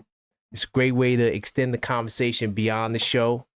We normally talk a lot, especially when games are on. Great conversation. I'm in there, giving my opinion. Sometimes we just get it in, man. We just love talking this Knick talk. Of course, we got members only shows and members only live chats. I was doing the Parlay Sundays, which I'm gonna do this Sunday as well. They're just having fun trying to make some money. Let's hit these picks together. And then we also got the after midnight stream Wednesday and the Thursday, that's like a halfway member show, halfway not member show. I think this Wednesday, is it this Wednesday? I think it is this Wednesday. We might do the Knicks in 10 show. Yeah, this Wednesday we're gonna do the Knicks in 10 show. You get access to members only shows. I got this other series called Unfiltered Thoughts. So Unfiltered Thoughts, that's a series where I go in, I just say stuff I can't really say on the regular YouTube shows. Of course, members get shouted out, and of course, you get an extra discount on merch. So that's what happens when you become a member. Let me get my man Yuri in here, give his final words. Hey, Yuri. Yeah, I was listening to that whole conversation with you and Keith. Yeah. A few things I agree with you on. The Knicks are definitely in a good spot, financial spot wise. And if you're the Knicks right now, you must be looking at your chops because Boston and Cleveland's gonna have to make some moves. That's probably gonna screw up the team or set them back a few years. Right. So if you're the Knicks right now, you're in a good spot financially, which is I'm not really stressing about this season whether we win a chip or not. Mm-hmm. I am stressing out, however, and I've said this in the talk before, and I'm still going to keep the same energy if we keep losing games. Is Tibbs going to be the guy to get us to the promised land? And I'm still rocking with him on that. But sometimes I have to think back and discuss, with my anti-Tibbs fellows that we got in here who seem like probably one of the most respectable gentlemen we have in this discussion on YouTube. Dog growls. Go ahead. I do have to think sometimes and not be delusional and say maybe Tibbs isn't the guy. And that's okay. Especially when we have losses like we did in the past 2 days. I was thinking about making that the pod. There is actually a question that I might do a poll tomorrow. Basically, is Coach Tibbs the coach? Something with the ceiling. I can't remember. I just look out for the poll tomorrow. I'm gonna write it. Yeah, I'm gonna guess. Is the poll gonna be? Is Tibbs gonna be the guy that takes the Knicks over to the Eastern Conference Finals? Start with that. Something like that. It's gonna be something like that. I think that this poll is probably gonna get 1,000 votes because anytime we talk about Coach Tibbs, it's always popular. Yeah, but I a lot of mixed patience from Coach Tibbs as of late. Yeah. Some still say yes. Some say no. Some say they don't know. Right. And all I'm going to say is that me personally, I see both sides. I don't argue. I'm objective about it. If I see an opinion that's like fire Tibbs outright, though, I'm going to say why. And if they don't give me a reason, I'm like, okay, yeah, you just got to fire Tibbs for no reason. So, right. But to the people like Trevor, who I talk to and, who I got to know, Trevor brings up good points. I'm like, okay, he cooked tonight. And it got me thinking, like, okay, maybe we do need a fresh start with a coach. But at the same time, I'm like, I'm not giving up on him. I want him to get a ring because when you get a ring, people shut up. It's the rule of the game. Look at Mike Malone. People were Denver Nuggets fan base was killing to fight Mike Malone, and he got a ring. Right. Exactly. I you know what I think about in football, the coach of the Eagles. Not the Eagles. The coach. He coached the Eagles. No, he coached the Eagles, but he coaches Mahomes. What's that guy's name? The coach of the Chiefs. Is it Andy Reid?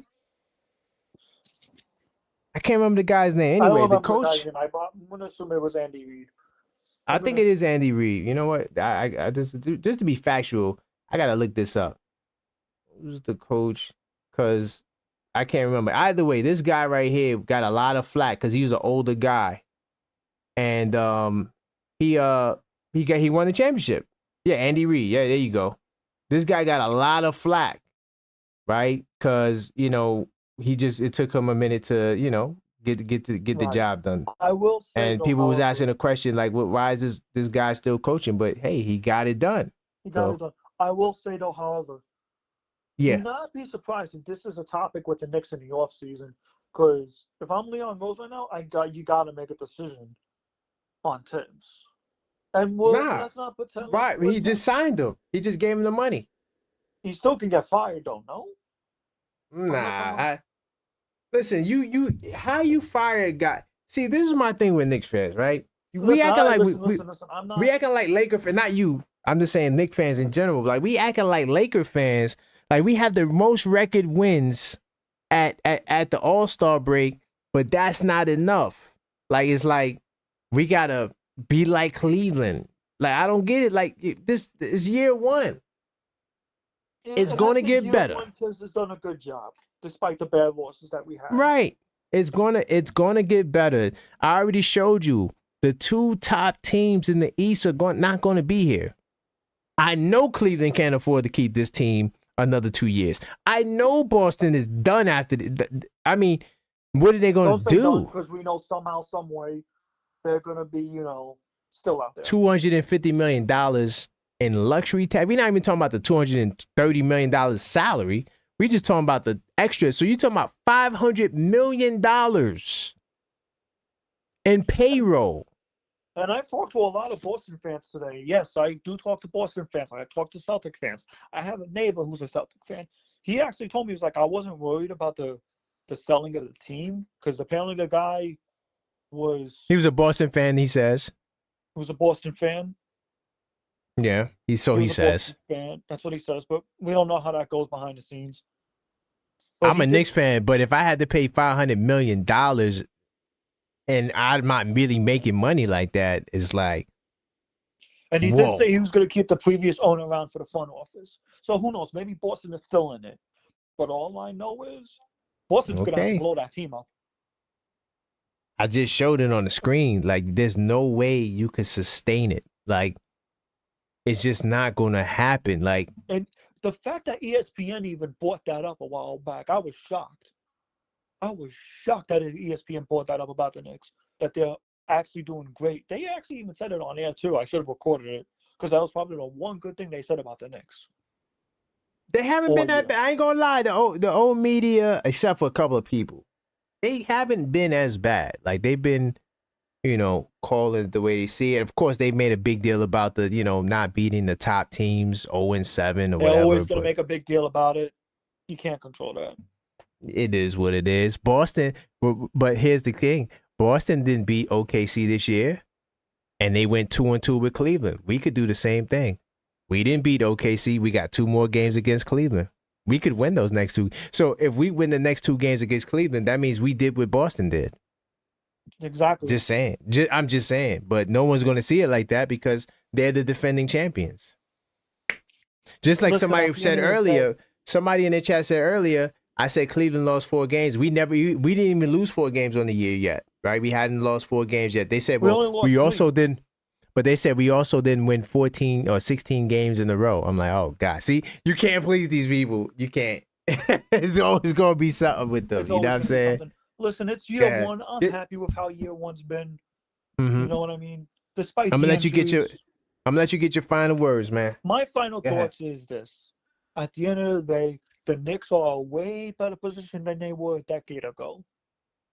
Way better position. I'd rather take bad losses with the Charlotte Hornets and with the Washington Wizards or basically any worst team in the league than be 12-67. Bottom of the barrel. I can stomach bad losses. I can't stomach being bottom of the league. Oh yeah. Bro, what? Yeah, that's way different. And then you don't get the top lottery pick. Yeah, that's. Oh yeah. Yeah, that's. But what I want to say to Knicks fans that feel down about this team is, it's year one. Get out there, get your head out of your behinds, and stop saying you're going to win a chip. This is not the year, and I'm okay with that. If we make it to the second round this year, which obviously, who knows, we're going to be second round exits, I'm okay with that too. I've come to terms with this team, and we've seen what they can do. Now, off season comes. Off season's going to be here before y'all know it. Boom, we're in March right now. You blink, boom, we're going to be in July. Facts. We're going to be in an off season, and you know who I want on this team? It's a long shot, and I don't think it will ever happen. Who's that? Beef Stew. Give me Isaiah Stewart. It could happen. I just don't think you're going to like the guys you're going to have to trade to get them. I think you're going to happen. You're going to have to trade some dudes that you like to get him. Let me guess. Deuce, Cat. Deuce might definitely have to go. He might have to go in the trade for sure.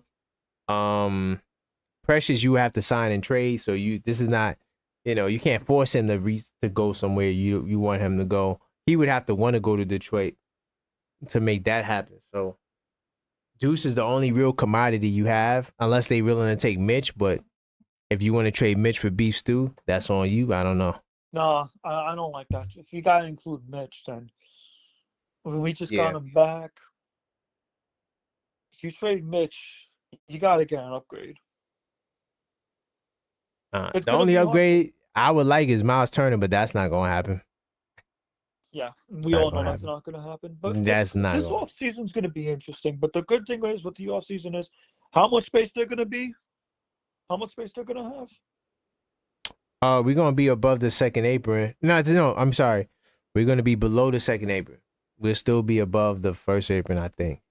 Let me just pull it up just to be on the safe side. Just to be sure, because I know we're gonna still have some cash left. Let me see. Pull it up real quickly because I want to be thorough. I think it's like around 208 million, but I just can't remember. So I'm gonna look it up. Look it up. Wow. See. Oh, you know what? I want the 2025. All right. Let me go to research mode. All right. So we're going to go to the next year. So we will be 196 million. That's the active roster. That's 10 players. So yeah, so the 100, and then you got cap holds. You got Precious as a cap hold. We don't care about cap holds because you can always clear them. But so you got about 196 million dollars of salary. That's 10 players. 10 players. Yep. So that's what it'll be. So you got $11 million in the second apron space, but you can go over the second apron if you want. It's not going to be hard cap. Right. So I don't know. I don't know. Yeah, I don't know. I don't know what they're gonna do, but it's Leon Rose. He pretty sure he got it figured out. But that's all, man. We gonna ready to wrap on that, man. I appreciate you, Yuri. It's great, I appreciate you calling back up, speaking your mind, letting the people know. And I'll see you in the Discord, man. And then we also got Parlay Sundays. So, all right. Right. All right, man. That was Yuri. Salute to Yuri, everybody. Great show. Oh, Anna Grill, just to answer your question on the way out. Bridges, we got another 2 years. I think another 2 years of Bridges. I think Bridges has 2 more years after this. Yep. No, he has just 1 more year. So next season, he's under contract for next season. So this summer, you would have to extend them because if you don't, then next season, he will be an unrestricted free agent. So we got to see what that looks like. H.R. Grandolin got to do his part. But I want to give a big time salute to all the callers that called in tonight. Got to give a big salute to Yuri, of course. He set it off. My man Mike out of PA. JJ out of Brooklyn. My man Trevor, of course, Queens, Brooklyn, Queens. My man Keith out of the ATL. Salute to all the callers. Also salute to all the channel members and mods. HR the Great, I see you. Salute to Yuri once again in the chat. Salute to, I think, On Dios definitely was in the building. He's the Superman. FS Wisdom was in the house. Salute to Maxine made an appearance as well. I want to also salute JJ in the chat. I think that's the same JJ that I called in. And of course, JJP NYC, big time salute to you. Y'all see Jameis Winston to the Giants? Oh, word? Jameis Winston? Nah, I didn't see that. I did not see that. But salute to Gangstar, HRM the Great, of course, Knicks Tape Madness, Discord server, channel member. I said FS Wisdom. Salute to everybody that tuned in. This is the Knicks Call Up Show. We will be back here to all the members, Parlay Sundays.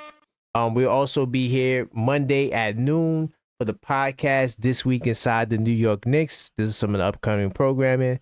And then, of course, Thursdays is going to be the midnight show is going to be the Knicks in 10 show, which will be a members only show.